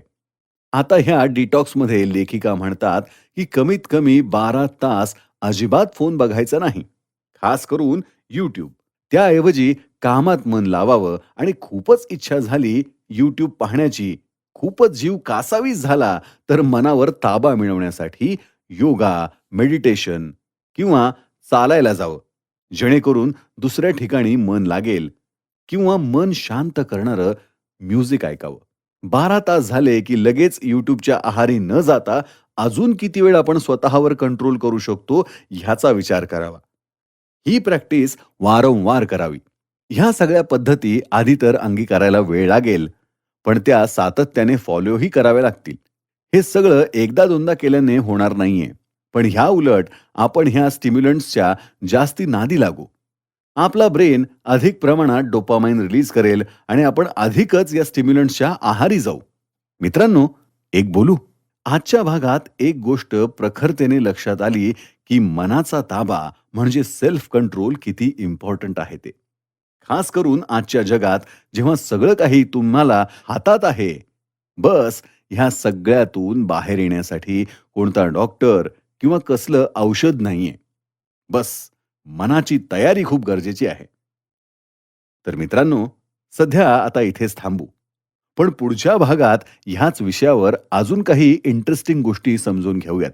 तोपर्यंत माझ्या म्हणजेच आर.जे. श्रेयस बरोबर ऐकत रहा कुकू एफ.एम. सुनो जो मन चाहे. मित्रांनो नमस्कार. डोपामाइन डिटॉक्स या पुस्तकाच्या सारांशामध्ये आतापर्यंत आपण ऐकलं की या डोपामाइन डिटॉक्सच्या 3 पद्धती आहेत. आता थोडंसं आणखीन पुढे जाऊयात. मी आहे आपला सहपाठी मित्र आर.जे. श्रेयस तुमच्याबरोबर. तर मित्रांनो, पहिली स्टेप आहे आयडेंटिफाय युअर बिगेस्ट डिस्ट्रॅक्शन. म्हणजे थोडा वेळ विचार करा आणि आपल्या कामात सगळ्यात जास्त कोणत्या गोष्टींनी डिस्टर्बन्स होतो तो विचार करा. अशी कोणती गोष्ट आहे जी आपल्याला सारखी-सारखी करावीशी वाटते? अशी कोणती गोष्ट आहे जी आपलं टेम्प्टेशन वाढवते आणि आपल्याला आपल्या कामात डिस्ट्रॅक्ट करते? ह्यासाठी एक सोपा उपाय म्हणजे एक पेन आणि पेपर घ्या आणि त्यावर 2 कॉलम्स बनवा. एका कॉलमला शीर्षक द्या कॅन्स म्हणजे मी करू शकतो आणि दुसऱ्या कॉलमला शीर्षक द्या कांट्स म्हणजे मी करू शकत नाही. आता कॅन्स ह्या कॉलममध्ये ते सगळं लिहा ज्यात तुम्हाला एंगेज व्हायला आवडतं. म्हणजे एखादं पुस्तक वाचणं, वॉकला जाणं, गार्डनिंग करणं, एखादं पेट पाळणं, एखादं म्युझिकल इन्स्ट्रुमेंट शिकणं, त्याचा आवडीने रियाज करणं, एखाद्या आपल्या आवडत्या प्रोजेक्टवर काम करणं. आणि दुसऱ्या कॉलममध्ये त्या सगळ्या गोष्टी लिहा ज्या तुम्हाला डोपामाइन डिटॉक्स करताना अव्हॉइड करायच्या आहेत. उदाहरणार्थ Facebook, Instagram बघणं, YouTubeवर व्हिडिओज बघणं, सोशल मीडिया सारखं-सारखं चेक करणं, ईमेल्स बघणं. आता ह्या कॉलममध्ये लिहिलेलं परत एकदा वाचा आणि स्वतःला प्रश्न विचारा की अशी कोणती एक गोष्ट आहे, एकच गोष्ट, जी मी सोडली तर माझ्या कामात मदत करेल. म्हणजे कामात कॉन्सन्ट्रेशनमध्ये मदत करेल आणि प्रोडक्टिव्हिटीमध्ये ड्रास्टिकली पॉझिटिव्ह चेंज, बदल घडवेल. अजून अशा काय ॲक्टिव्हिटीज आहेत, ज्यावर मला थोडे प्रयत्न केल्यावर लगेच नियंत्रण मिळवता येईल? स्वतःला हा प्रश्न सारखा विचारा, जोपर्यंत तुम्हाला ह्याचं उत्तर मिळत नाही. एकदा का तुम्हाला उत्तर मिळालं, की मग कागद तुमच्या वर्किंग डेस्क नाहीतर अशा ठिकाणी जिथून तो तुम्हाला सतत येता जाता दिसेल, अशा ठिकाणी लावा. म्हणजे कोणत्या ॲक्टिव्हिटीज आहेत, ज्या आपल्याला अव्हॉइड करायच्या आहेत, त्याचं एक प्रकारे रिमाइंडर सतत आपल्या डोळ्यासमोर राहील. आता दुसरी स्टेप म्हणजे ॲड फ्रिक्शन. मानवी स्वभाव हा आळशी असतो, असं लेखिका म्हणतात. आता ही ओळ लक्षात ठेवा. मित्रांनो, ह्याचा संदर्भ पुढे कसा लागतो ते पाहू. पहिली गोष्ट तर ॲड फ्रिक्शन. ह्यामध्ये फ्रिक्शन म्हणजे वेस्ट ऑफ एनर्जी. ह्याचाही संदर्भ पुढे लागेल. विचार करा की आपण आपल्या मोबाईल फोन आणि इंटरनेटला घेऊन खूपच ॲडिक्टेड आहोत. सकाळी उठल्या उठल्या आपण मोबाईल फोन हातात घेतो आणि बराच वेळ त्यात घालवतो. अशा वेळी एक काम करता येईल, म्हणजे फोन जवळ ठेवूच नका. तो आदल्या रात्री झोपताना दुसऱ्या रूममध्ये ठेवा. एका अशा अडगळीच्या ठिकाणी जिथे जायला तुम्हाला कंटाळा येतो आणि रस्त्यात येणाऱ्या खूपशा जड वस्तू तुम्हाला सरकवाव्या लागतात. मानवी स्वभावाप्रमाणे आपण आळसापोटी मोबाईल घ्यायला कंटाळा करू. जर फोन जवळ ठेवून काम करायचं असेल, तर जे काही ॲप्स आपण वारंवार पाहतो आणि त्यात खूप वेळ घालवतो, जसं की YouTube, Facebook, Instagram इत्यादी, त्याचे नोटिफिकेशन्स ऑफ करून टाका. नाहीतर मोबाईल एरोप्लेन मोडवरती ठेवायचा आणि काम करायचं. नोटिफिकेशन्स ऑफ केल्याने आपल्याला कामात डिस्टर्ब होणार नाही. नाहीतर इंटरनेट मोडेम हे बंद करून ठेवा. नाहीतर इंटरनेट मोडेम अशा ठिकाणी लावावं जिथून आपल्याला इंटरनेट रेंज किंवा नेटवर्क मिळणार नाही. ते मिळवण्यासाठी सारखं त्या एरियामध्ये जाण्याचा कंटाळा येऊन आपण मोबाईल पाहायचं अव्हॉइड करू. ज्या लोकांना फोन जवळ ठेवून काम करणं जरुरी आहे, म्हणजे काही कॅल्क्युलेशन्सचं काम असेल किंवा टाइम सेट करून एका विशिष्ट वेळेत काम पूर्ण करायचं असेल, तर अशा वेळी फोन एरोप्लेन मोडवर ठेवून काम करावं. नाहीतर सरळ कॅल्क्युलेटर आणि टायमरचा वापर करावा. अशा वेळी फोन हा आपल्यापासून लांब ठेवावा. म्हणजे ऑफिसमध्ये न ठेवता पार्किंगमध्ये असलेल्या आपल्या गाडीत ठेवावा. जेणेकरून आपल्याला आपल्या केबिनपासून गाडीपर्यंत जायला वेळही लागेल आणि थकायलाही होईल. सारखं थकल्याने आपल्याला कंटाळा येईल आणि फोन बघायची सवय सुटेल. जी कामं आपल्याला करायला आवडतात, पण मोबाईलमध्ये रमल्यावर आपण ती कामं हाती घ्यायचा कंटाळा करतो, त्यावर लक्ष देण्याचं टाळतो, ते आपल्या हाताशी ठेवा, म्हणजे ॲक्सेसिबल ठेवा. म्हणजे जर तुम्हाला लिहायला, वाचायला आवडतं, तर झोपताना मोबाईलऐवजी ते पुस्तक उशीजवळ ठेवा, जे तुम्हाला वाचायचं आहे. आणि लिहिण्यासाठी लॅपटॉपमध्ये असलेली वर्ड फाईलही स्टँड बाय मोडवर, जर तुम्ही लिखाणाचे शौकीन असाल तर. म्हणजे सकाळी उठल्यावर अचानक काल घडलेल्या घडामोडींमधली एखादी घटना अचानक आठवली, तर तुम्ही लगेच टाइप करू शकता. त्यासाठी लॅपटॉप ऑन करा, त्यात वेळ घालवा. मग फाईल आयकॉन शोधा. ह्यात वेळ घालवल्याने आळसही येतो आणि आपण हवं असलं तरीही ते काम आळसापोटी टाळतो. तर मित्रांनो, इथे फ्रिक्शन म्हणजे जी गोष्ट मिळवण्यासाठी खूप कष्ट लागतील आणि थकायलाही होईल आणि नंतर त्याचा कंटाळाही येईल, अशी गोष्ट. नाहीतर काम करणं. जितका वेळ आपण सोशल मीडियामध्ये घालवतो, तितका वेळ आपण एखादी मन शांत करणारी म्युझिक ऐकू शकतो. ऐकायची तर ऐका, नाहीतर बंद करा. त्यावर बंधन नाही. आपल्याला ती म्युझिक स्टिम्युलंटचं काम तर करत नाही ना, ह्याची बस फक्त काळजी घ्यायची आहे. आपलं रुटीन सिंपल ठेवल्याने आपण आपल्या कामावर चांगल्या प्रकारे फोकस करू शकतो. ह्यामुळे फ्रिक्शन म्हणजेच थकणं वाचेल आणि कामात आपलं मन लागेल. काही दिवसांनी ही लिस्ट पुन्हा एकदा पहा आणि कॅन्स कॉलममध्ये आपण नवीन काय करू शकतो ते लिहा आणि कांट्सच्या कॉलममध्ये टाळण्यासाठी आपण काय केलं आणि काय टाळलं ते लिहा. नक्कीच, निश्चितच आपला कॅन्सचा कॉलम हा काही दिवसांनी भरलेला दिसेल आणि कांट्स ह्या कॉलममध्ये असलेल्या सगळ्या सवयी ह्या कमी झालेल्या दिसतील. लक्षात ठेवा, आपलं मन हे आळशी असतं आणि ह्याचाच फायदा आपल्याला आपल्या स्टिम्युलंट्सपासून दूर जाण्यासाठी घ्यायचा आहे. आता तिसरी स्टेप पाहू. सर्वप्रथम सकाळी उठल्यावर आपण मोबाईल फोन हातात घेतो आणि सोशल मीडियामध्ये वेळ घालवतो. त्या बदल्यात आधी सांगितल्याप्रमाणेच आपल्याला सकाळी उठल्यावर आधी काय करायला पाहिजे त्यावर विचार करा. म्हणजे योगा, मेडिटेशन, स्ट्रेचिंग एक्सरसाइजेस करा. हे सगळं केल्यावर कसं वाटलं हे लिहून काढा. आज आपल्याला काय करायचं आहे, जे गरजेचं आहे, अशी 3 कामं लिहा. अशा 3 गोष्टी लिहा ज्यासाठी तुम्हाला कृतज्ञ वाटतं. हे लिहून झालं की येता जाता दिसेल अशा ठिकाणी ठेवा.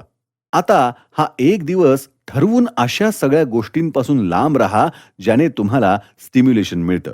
मग काही काळ गेला की तुम्हाला त्या स्टिम्युलेशनची आठवण येते. म्हणजे दुपारी फावल्या वेळात मोबाईल पाहणं. आता तुमचं मन कासावीस होतंय मोबाईलसाठी. नेमकं काय होतंय त्यावर विचार करा. ते न विसरता कागदावर लिहून ठेवा. वेळही लिहा, की किती वेळा तुम्ही असं कासावीस होता ते. मित्रांनो, हे लिहिणं जरुरी आहे बरं का. कारण हे सगळं लिहिण्यासाठी खूप हिंमत लागते.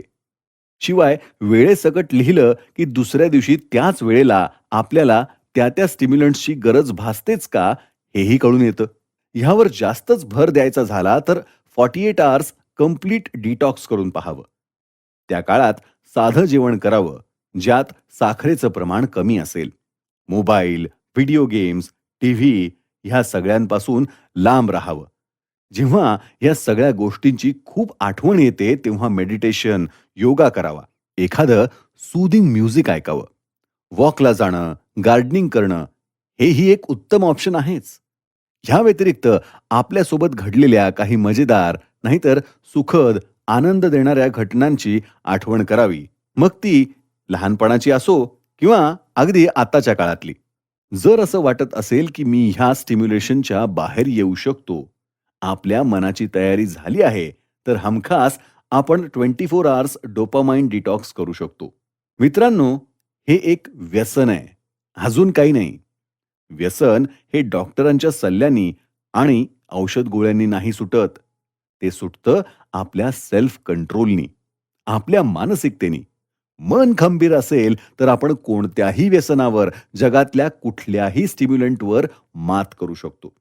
तर मित्रांनो, सध्या आता इथे थांबूया आणि अजून काही अशा इंटरेस्टिंग गोष्टी जाणून घेण्यासाठी डोपामाइन डिटॉक्स या पुस्तकाच्या सारांशाच्या पुढच्या भागात नक्की भेटूया. तोपर्यंत स्वस्थ रहा, मस्त रहा. माझ्या म्हणजेच आर.जे. श्रेयस बरोबर ऐकत रहा कुकू एफ.एम. सुनो जो मन चाहे.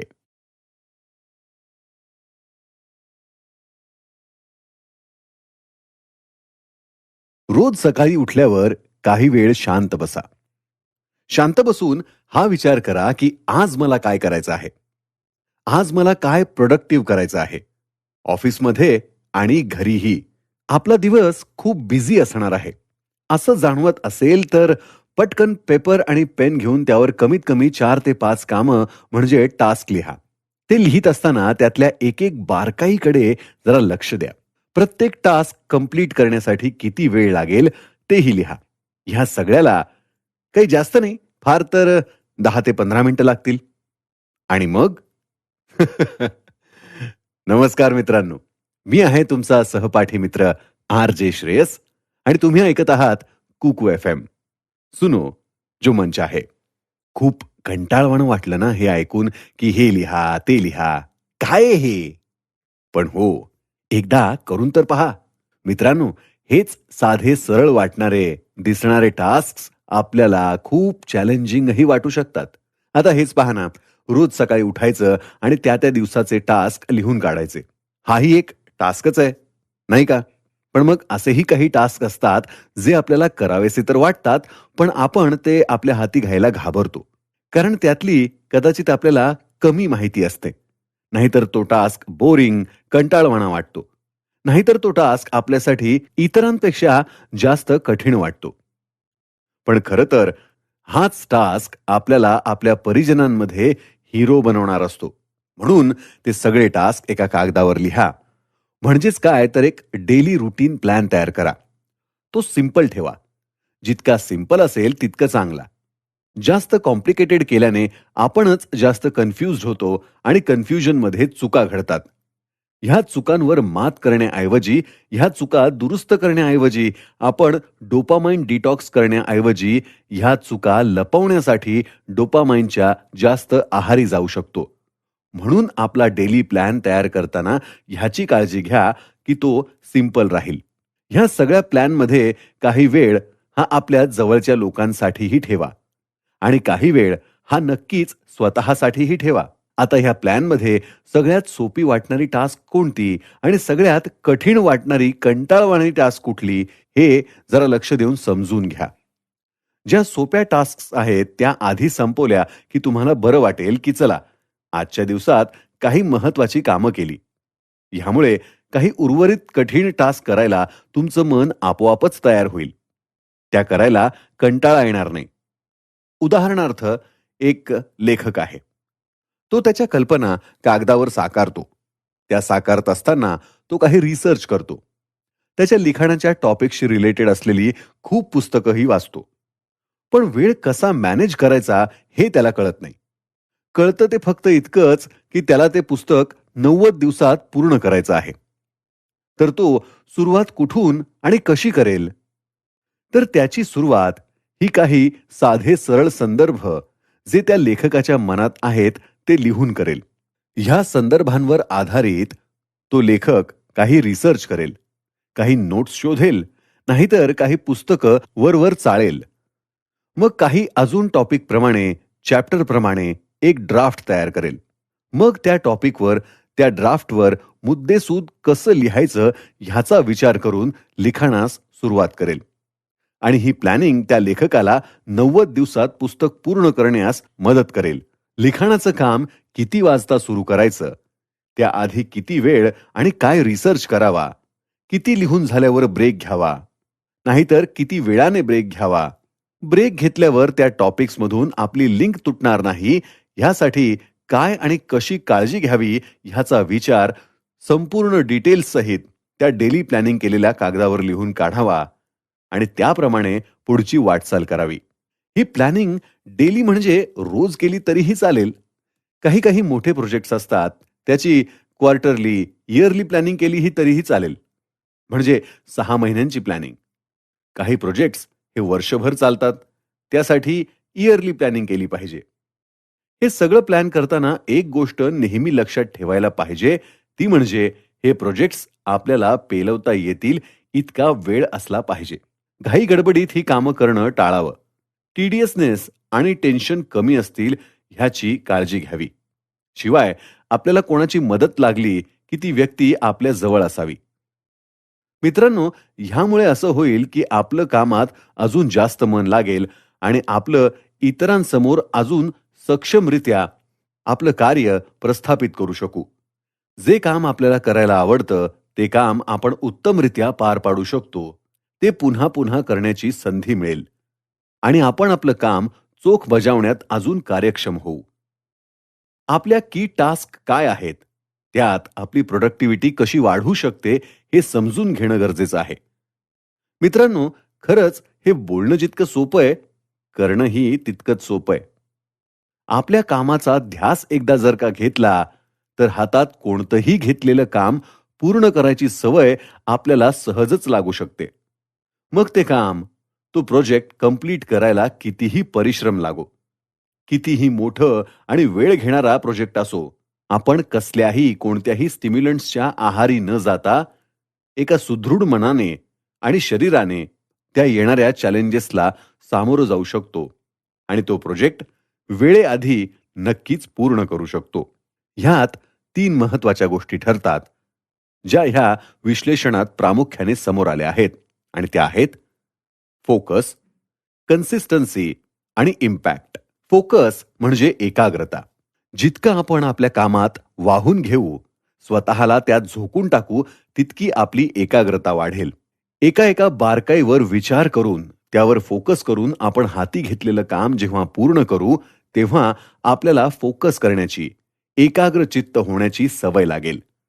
आपल्यावर कोणत्याही प्रकारचे डिस्ट्रॅक्शन हावी होणार नाही. कन्सिस्टन्सी कन्सिस्टन्सी म्हणजे सातत्य.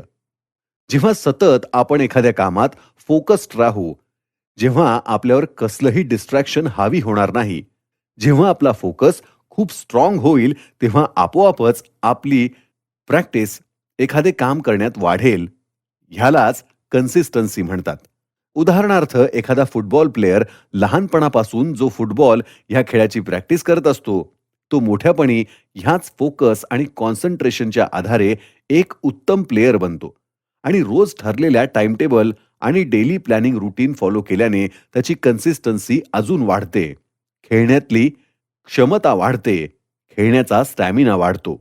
आता ह्यातला तिसरा मुद्दा म्हणजे तो इम्पॅक्ट. इम्पॅक्ट म्हणजे स्वतःवर आणि इतरांवर आपल्या कामाची छाप सोडणे. यामध्ये फोकस आणि कन्सिस्टन्सीचा खूप महत्वाचा रोल आहे. मित्रांनो, आपल्याला इम्पॅक्ट इतरांवर पाडायचा नसून आपल्या कामावर आणि स्वतःवर पाडण्यावर जास्त लक्ष देणं हे महत्वाचं आहे. आपल्या कॉन्सन्ट्रेशन, फोकस आणि कन्सिस्टन्सीमुळे जेव्हा आपल्या कामावर आणि साहजिकच आपल्या वैयक्तिक जीवनावर जेव्हा त्याचा परिणाम होतो, तेव्हा आपल्याला कळतं की आपण आता आपल्या शरीरावर आणि मनावर ताबा मिळवण्यात यशस्वी झालो आहोत. आता आपला ब्रेन आपल्यावर ह्यापुढे हावी होणार नाही. कितीही कठीण प्रसंग समोर उभे ठाकले तरीही आपण त्याला सामोरे जाण्यास सक्षम आहोत. हा इम्पॅक्ट आपल्या पूर्ण पर्सनॅलिटीला बदलवून ठेवेल. ब्रेन डोपामाइन रिलीज करणार नाही, कारण आता आपला ब्रेन आपल्यावर कंट्रोल करणार नसून आपण आपल्या ब्रेनवर कंट्रोल मिळवत आहोत. मित्रांनो, खरंच हे सगळं ऐकताना मलाही आता असं वाटू लागलंय, की खरंच आपल्या जीवनात, आपल्या कामात फोकस्ड असणं. आपल्या कामात त्यामुळे आपल्याला पैशांची कमाई होते. ज्या कामावर आपले स्टँडर्ड ऑफ लिव्हिंग निर्भर आहे, आधारित आहे, त्या कामावर फोकस करणे, त्यात कन्सिस्टन्सी कायम करणे, त्यात कन्सिस्टंट राहणे, ह्यातच खरे यश आहे. कुठे त्या mobile, internet, social media platform आणि कुठे आपल्या कामातला आपला फोकस. खरंच, आता मलाही हे सगळं मिळवणं सोपं वाटतंय. खरंच, हे सहज शक्य आहे. तुम्हाला काय वाटतं ते इथे खाली कमेंट करून नक्की कळवा बरं का. मी आहे आपला सहपाठी मित्र आर.जे. श्रेयस. ऐकत रहा कुकू एफ.एम. सुनो जो मन चाहे.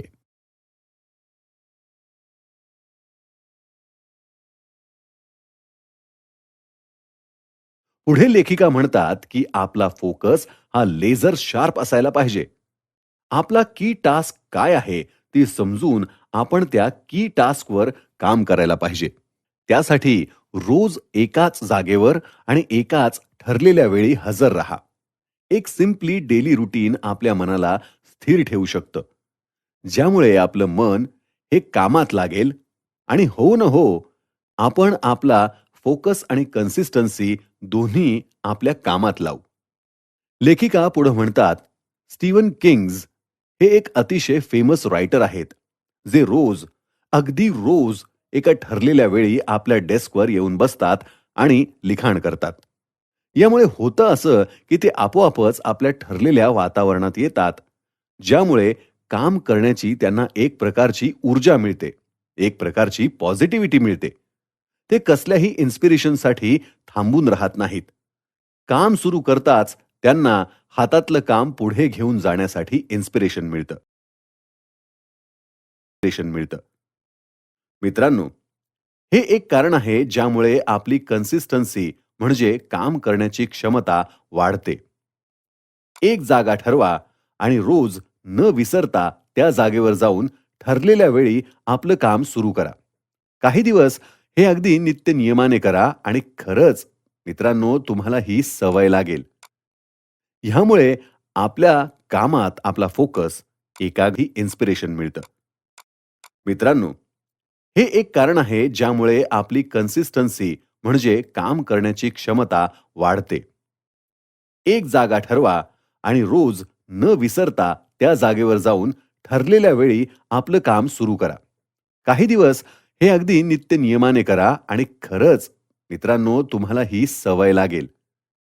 ह्यामुळे आपल्या कामात आपला फोकस, एकाग्रता तर वाढेलच, पण कन्सिस्टन्सी वाढल्यामुळे आपल्यातली प्रॉडक्टिव्हिटीही वाढेल. मनात एक गोष्ट आणा, की काम सुरू करण्याआधी मला एक ट्रिगर पाहिजे. म्हणजे एक असं छोटं काम ज्याने कामाची सुरुवात होईल. समजा काही काळ साधारण 5 मिनिटे मेडिटेशन.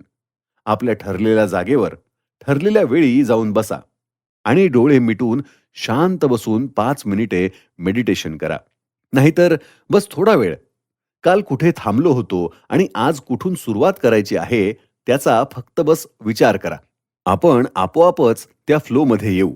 हा विचारच तुम्हाला पुढे घेऊन जाईल आणि आपल्या कामाची सुरुवात होईल. ह्याला म्हणतात ट्रिगर. एक अतिशय फेमस सायकोलॉजिस्ट ज्यांचं नाव मेहली आहे, ते म्हणतात की एकदा का डोपामाइन किंवा स्टिम्युलंट्स यांची जागा ह्या ट्रिगरने घेतली की आपण आपल्या कामात किक स्टार्ट करू शकतो. काम हे कठीण वाटणार नाही. उलट आपण आपलं काम नाहीतर आपल्यावर सोपवलेली जबाबदारी ही एन्जॉय करू. आपल्यावर कसलेही प्रेशर येऊ न देता आपण आपलं काम हे एकतर वेळेत पूर्ण करू, नाहीतर वेळेच्या आधी. आपल्या कामावर आपला ताबा असेल, आपलं नियंत्रण असेल आणि वेळेत ते पूर्ण केलं किंवा वेळेआधी ही आपली प्रोडक्टिव्हिटी असेल. आपोआपच आपल्यात कॉन्फिडन्स येईल आणि आपल्याला आपल्या कामात निपुण होण्यापासून कोणीही रोखू शकणार नाही. एकदा का आपण आपल्या कामाच्या फ्लोमध्ये आलो, की आपण त्यातच राहू आणि आपण आपलं काम एन्जॉय करू. मित्रांनो, फ्लो म्हणजे काय? सिंपल आहे. फ्लो म्हणजे कसलीही घाई-गडबड न करता, चंचलता मनात न आणता एका ठरलेल्या स्पीडमध्ये काम करणं. दिलेल्या टास्कवर काम करणं. काही दिवस थोडा त्रास होईल, पण एकदा का आपल्याला आपल्या प्रायोरिटीज कळल्या, की आपण आपल्या फ्लोमध्ये येऊ. ह्याला आपण सवयही म्हणू शकतो. काम करण्याची सवय. जेवढं आपण फ्लोमध्ये राहू, तेवढा आपला आपल्या टास्कवर फोकस वाढेल आणि आपलं काम हे अधिकच एन्जॉयबल वाटेल. मोटिव्हेशन आणि क्रिएटिव्हिटी ही आपल्याला आपल्या कामातून मिळवायला हवी. जितके आपण आपल्या कामात फोकस्ड राहू, तितकी आपल्यातली क्रिएटिव्हिटी वाढेल. काम करताना आपल्या आजूबाजूला होणारा गोंधळ शक्य होईल तितका टाळा. त्याने कामात मन लागणार नाही. त्यासाठी आपल्या फोनमधले सगळे नोटिफिकेशन्स बंद करणं हा उत्तम पर्याय आहे. त्यासोबतच कामाच्या वेळी इंटरनेटही बंद करावं. फोन आणि इंटरनेटचा वापर तेव्हाच करावा जेव्हा आपल्याला आपल्या कामात त्याची आवश्यकता असेल. आपल्या आजूबाजूला काम करणाऱ्यांनाही हे समजवायला पाहिजे की काम करताना कसलंही डिस्ट्रॅक्शन नको. डिस्ट्रॅक्शन जेवढं कमी तितकं चांगलं. तितका आपला फोकस आपल्या कामावर राहील. अजून एक गोष्ट लक्षात ठेवण्यासाठी आहे ती म्हणजे वर्क विदाउट इंटरप्शन. ह्याचा अर्थ असा की आपल्या कामात कसलाही व्यत्यय आणू देऊ नका. जर ठरवलं आहे तर सलग बसून, स्वतःवर ताबा ठेवून एकाच जागेवर बसून आपलं काम करत बसा. ह्यानं आपला काम करण्याचा स्टॅमिना वाढेल, ज्यामुळे आपल्यातली कन्सिस्टन्सी आणि प्रोडक्टिव्हिटीही वाढेल. लेखिकेच्या मते कमीत कमी 45 मिनिटं एकाग्रचित्ताने आपण एखादं काम करायला पाहिजे. त्यानंतर आपण काही वेळासाठी ब्रेक घेऊ शकतो. साधारणतः 5 ते 10 मिनिटांचा ब्रेक हा खूप झाला. पण त्यातही इंटरनेटचा वापर न करता, आपल्या विषयापासून लांब न जाता त्यातच राहा. ब्रेकमध्ये आपण कोणत्या विषयावर काम करत आहोत त्याचाच अजून सखोल विचार करा. मित्रांनो, लेखिका पुढे म्हणतात की आपण सरासरी 2 सिस्टीम्सच्या आजूबाजूला वावरतो. त्यातली पहिली सिस्टीम आहे ओपन सिस्टीम. ओपन सिस्टीम म्हणजे इंटरनेट. सकाळी उठल्यावर आपण आपले ईमेल चेक करतो, फेसबुक पाहतो. पुढे स्क्रोल करत करत वेळ कुठे जातो ते कळत नाही. असे अजूनही काही सोशल नेटवर्किंग साइट्स आणि सोशल मीडिया साइट्स जसं की YouTube आपण पाहतो. ते पाहताना अजून काही व्हिडिओज पाहतो. त्या आपल्याला मजेशीर वाटतात आणि आपण अजून काही वेळ व्हिडिओज पाहतो. जी वेळ आपण काम करायला ठरवलेली असते, ती कधी निघून गेली ते कळतही नाही. ह्या सगळ्या सोशल मीडिया प्लॅटफॉर्ममुळे आपण नक्कीच ओव्हर स्टिम्युलेटेड होतो आणि आपल्या कामात आपल्याला स्ट्रगल करावा लागतो. कदाचित जे काम अतिशय सोपंही असेल तरीही ते आपल्याला कठीण वाटतं. कमी वेळ असल्याने आपण तेच काम करताना खूप चुकाही करतो. ह्यामुळे होतं असं की आपण मागं पडतो, ज्यामुळे आपल्यावर प्रेशर येतं आणि आपण आपल्या प्रायोरिटीजपासून सहज भरकटून जातो. ही झाली ओपन सिस्टीम, ज्यापासून आपल्याला नक्कीच लांब राहायला हवं. आता बघूया क्लोज सिस्टीम म्हणजे काय. क्लोज सिस्टीम म्हणजे आपण इंटरनेटवर तेच पाहतो जे आपल्या कामाचं असतं. लेखिका म्हणतात की त्या इंटरनेटवर तेच पाहतात आणि तेच शोधतात जे त्यांच्या कामाचं आहे. त्यांच्या लिखाणावर कसलाही विपरीत परिणाम होईल असं ते काहीच बघत नाहीत आणि वाचतही नाहीत.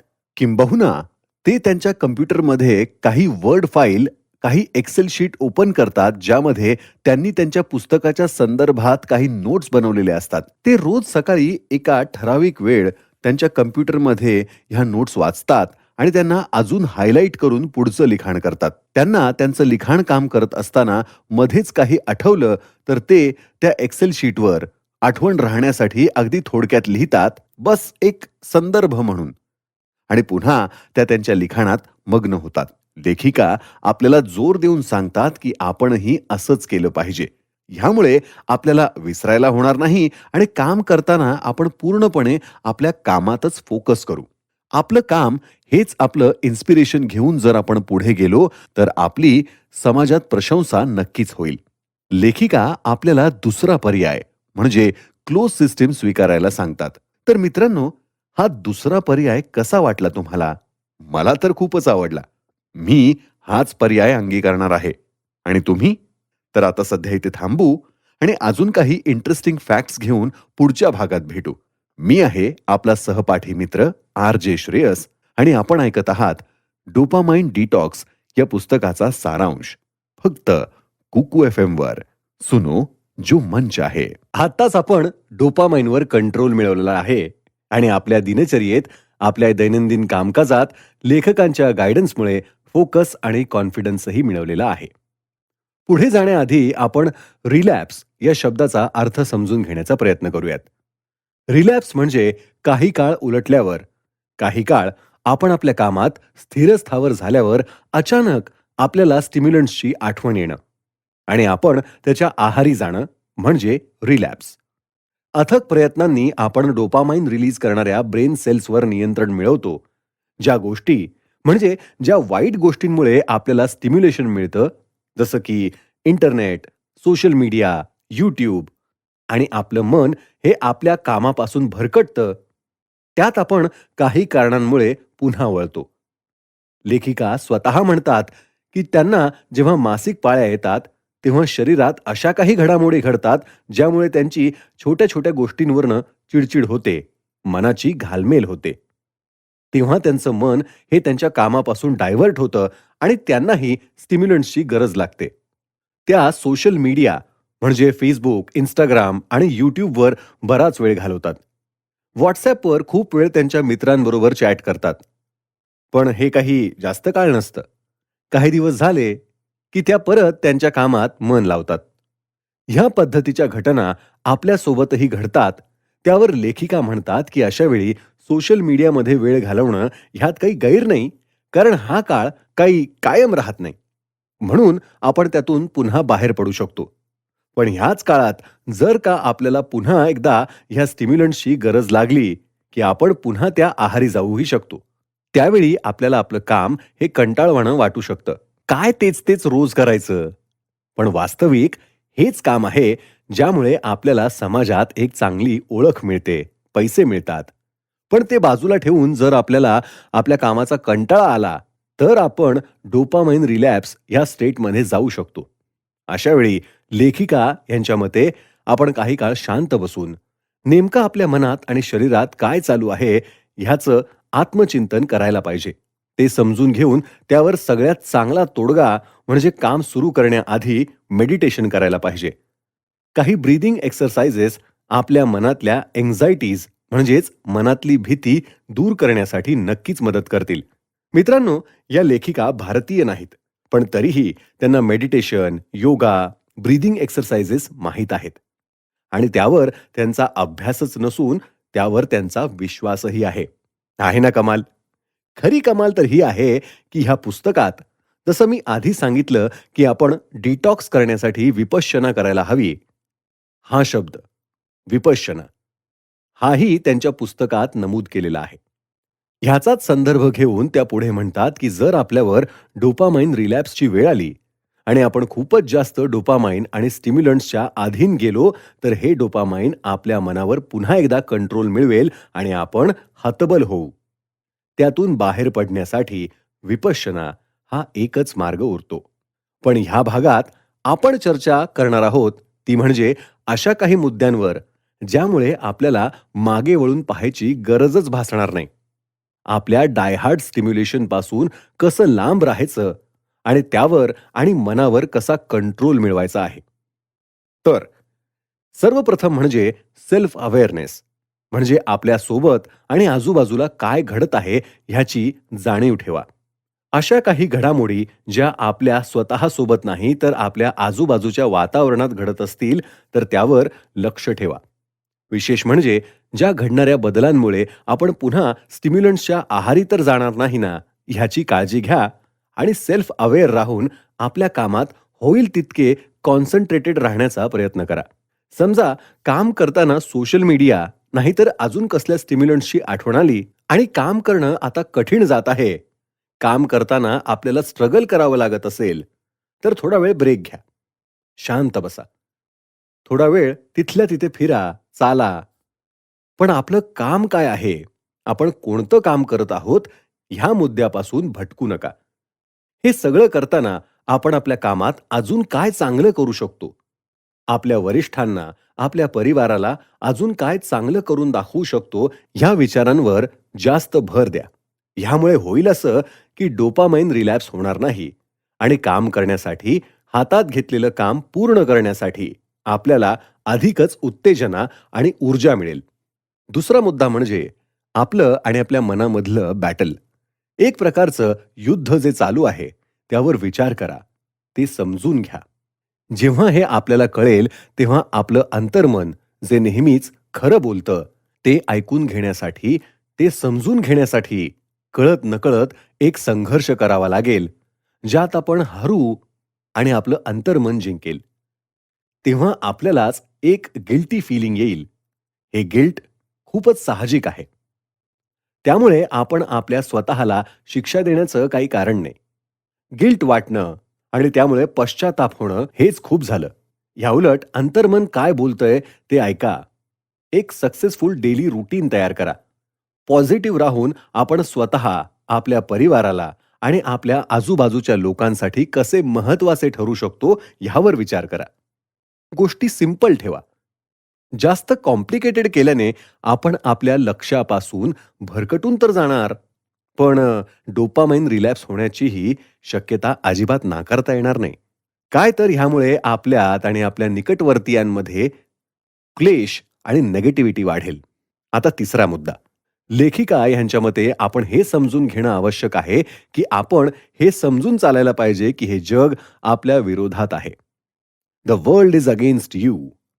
त्यांच्या मते आजचं जग हे आपल्या कामात फोकस करण्यासाठी खूपच कठीण आहे. आजकाल सोशल मीडियामध्ये मोठमोठ्या कंपनीज इन्व्हेस्ट करत आहेत. YouTube, Facebook, Instagram आणि अशा अनेक प्रकारच्या अजूनही काही सोशल नेटवर्किंग साइट्स ज्या नवनवीन कंटेंट तयार करतात आणि मार्केटमध्ये आणतात.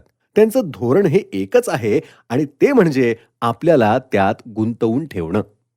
म्हणजे आपला वेळ त्यात कायम गुंतलेला असावा. जितका वेळ आपण ह्या प्रकारच्या सोशल मीडिया साइट्समध्ये घालवू, तेवढा त्यांना पैसा मिळतो.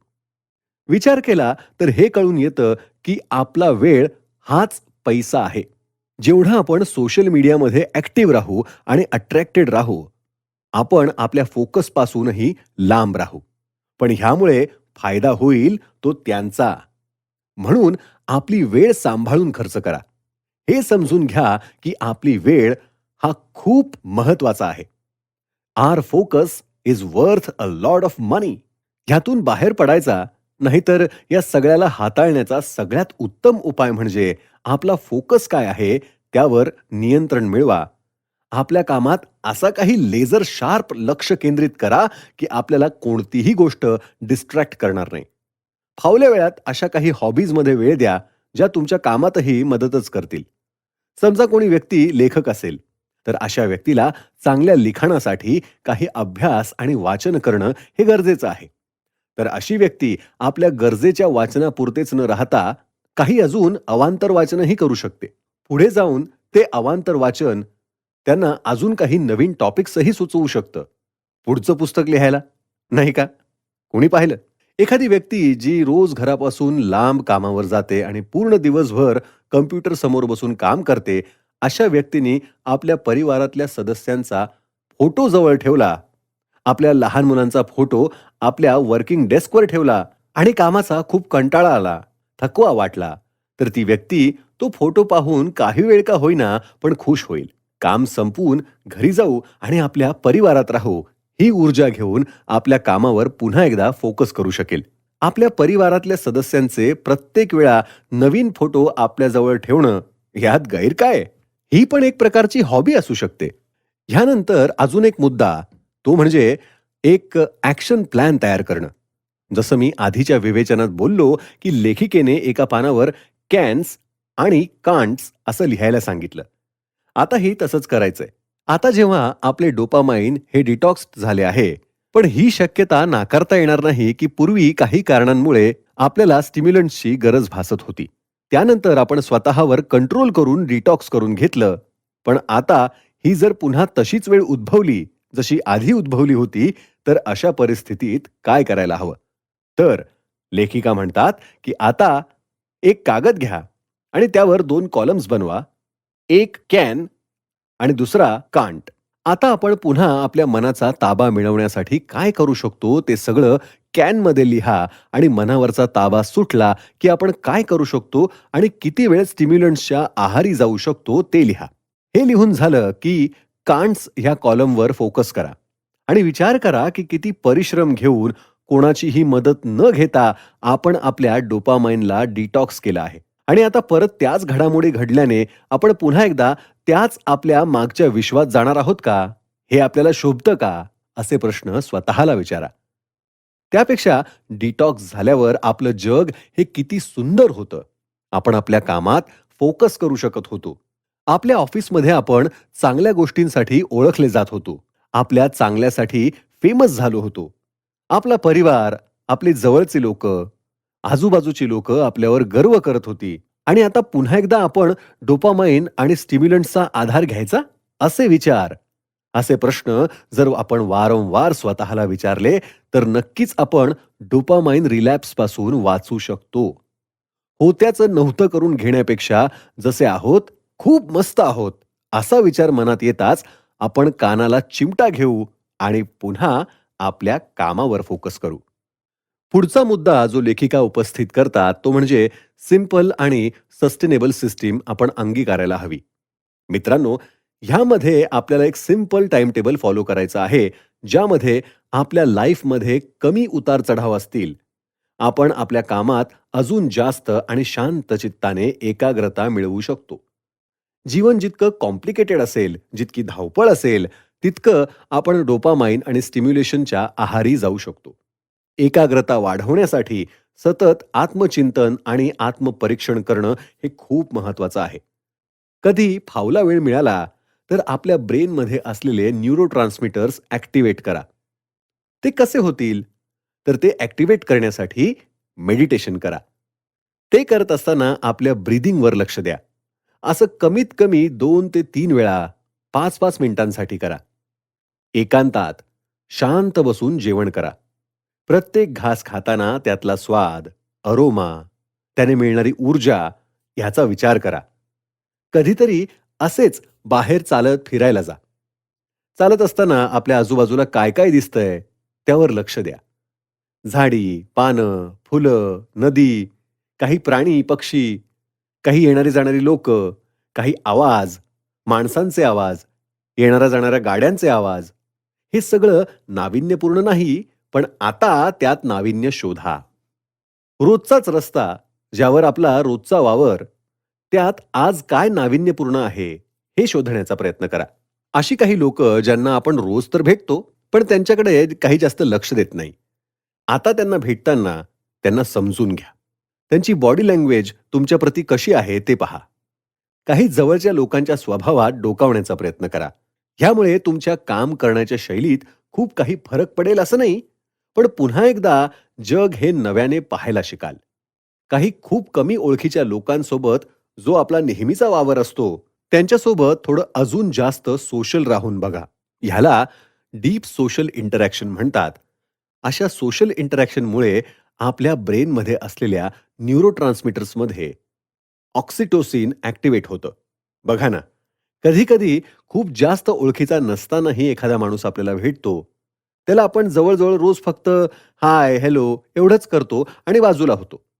अशा व्यक्तींसोबत काही वेळ बोललो, की ती व्यक्ती आपल्याला इंटरेस्टिंग वाटू लागते आणि आपली अजून जास्त ओळख होते. नंतर कळतं, की त्या व्यक्तीचे विचार आपल्यासोबत किती जुळतात. ह्याने ऑक्सिटोसिन ॲक्टिव्हेट होतं. कधी-कधी अशी व्यक्ती आपल्या आयुष्यात एक ऊर्जा स्रोत बनतात. आपल्याला मोटिवेशन देणारे ठरतात. तर मित्रांनो, काय वाटलं तुम्हाला? आहे ना हे डोपामाइन डिटॉक्स करणं सोपं आणि त्यातून कायमचं बाहेर राहणं, दूर राहणं हे अजूनच सिंपल. तर मग आता थोडा ब्रेक घेऊ आणि पुढच्या आणि शेवटच्या भागात बघू की लेखिका अजून काय म्हणतायत ते. तर मित्रांनो, एक नवी ऊर्जा घेऊन आता तात्पुरती तुमची रजा घेतो. मी आहे तुमचा सहपाठी मित्र आर.जे. श्रेयस आणि तुम्ही ऐकताय डोपामाइन डिटॉक्स या पुस्तकाचा सारांश फक्त कुकू एफ.एम. वर. सुनो जो मन चाहे.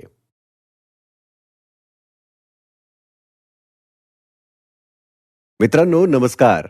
बघा, पाहता पाहता आपण डोपामाइन डिटॉक्स या पुस्तकाच्या सारांशाच्या शेवटाकडे आलो सुद्धा. मी आहे आपला सहपाठी मित्र आर.जे. श्रेयस. एक्साइटमेंट आणि फुलफिलमेंट या दोन्ही गोष्टी खूप वेगळ्या आहेत. उत्तेजना म्हणजे एक्साइटमेंट आणि पूर्णत्व म्हणजे फुलफिलमेंट. आता हे आपण ठरवायचं की आपल्याला एक्साइटमेंटच्या आहारी जाऊन डोपामाइन स्टिम्युलेशनची गरज आहे की फुलफिलमेंटची. म्हणजे आपल्या कामात फोकस करून एकाग्रता मिळवून सुखी जीवन जगण्याचा कानमंत्र. मित्रांनो, आजच्या शेवटच्या भागात लेखिका ह्या गोष्टीचा निर्णय आपल्यावर सोपवतात की पुढे जाऊन आपल्याला काय करायचं आहे. पण जर का आपण पुन्हा एकदा स्टिम्युलेशनच्या आहारी गेलो तर 15 डेज प्रोग्राम नक्की लक्षात ठेवा. म्हणजे आधी सांगितलं तसा विपश्यनेचा पर्याय, पण आता मात्र हे एक चॅलेंज घेऊन पुढे जा. पण शक्य असेल तितकं फुलफिलमेंट ह्याकडे लक्ष द्या. आपण जन्म घेतला आहे तो काहीतरी सार्थक करण्यासाठी. सोशल मीडिया कसलाही पर्याय नाही. त्याने काहीही सार्थक होणार नाही. आपला जन्म ह्यासाठी झालेला नाहीये. सोशल मीडिया आपल्यासाठी दुय्यम आहे आणि आपल्या हातातलं काम हे सर्वप्रथम आहे. लहानांपासून मोठ्यांपर्यंत देश, भाषा, वर्ण, प्रांत सगळीकडे आपण पाहतो की ज्या पद्धतीने आणि ज्या वेगाने इंटरनेटचं जाळं पसरत आहे, त्यात ही पिढी होरपळून निघत आहे. ह्या जाळ्यात अडकून आपण आपल्या स्वतःपासून दूर होत चाललेलो आहोत. फॅमिली व्हॅल्यूज, सोशल व्हॅल्यूज खूप खूप खूप इम्पॉर्टंट आहेत. मित्रांनो, त्या जपा. नाहीतर एक वेळ अशी येईल की पुढच्या पिढीला द्यायसाठी आपल्याकडे उत्तरच नसतील. आपल्या पिढीजात चालत आलेल्या ह्युमॅनिटीचा वारसा, मानवतेचा वारसा आपण विसरत आहोत आणि इंटरनेट व सोशल मीडियाच्या आहारी जाऊन व्यसनाधीन होत चाललो आहोत. तर मित्रांनो, विचार करा आणि पॉझिटिव्ह राहून, जास्तीत जास्त पॉझिटिव्ह राहून आपण ह्या पुस्तकाच्या म्हणजेच डोपामाइन डिटॉक्स ह्या पुस्तकाच्या द्वारे स्वतः काही मोटिवेशन घेऊ शकतो आणि इतरांनाही मोटिवेशन देऊ शकतो. आणि डोपामाइन पासून, अनवॉन्टेड स्टिम्युलेशन्स पासून कसं लांब राहू शकतो ह्याची प्रेरणा तर देऊच शकतो. चला तर मग आता इथे थांबूयात आणि पुन्हा अशाच एखाद्या इंटरेस्टिंग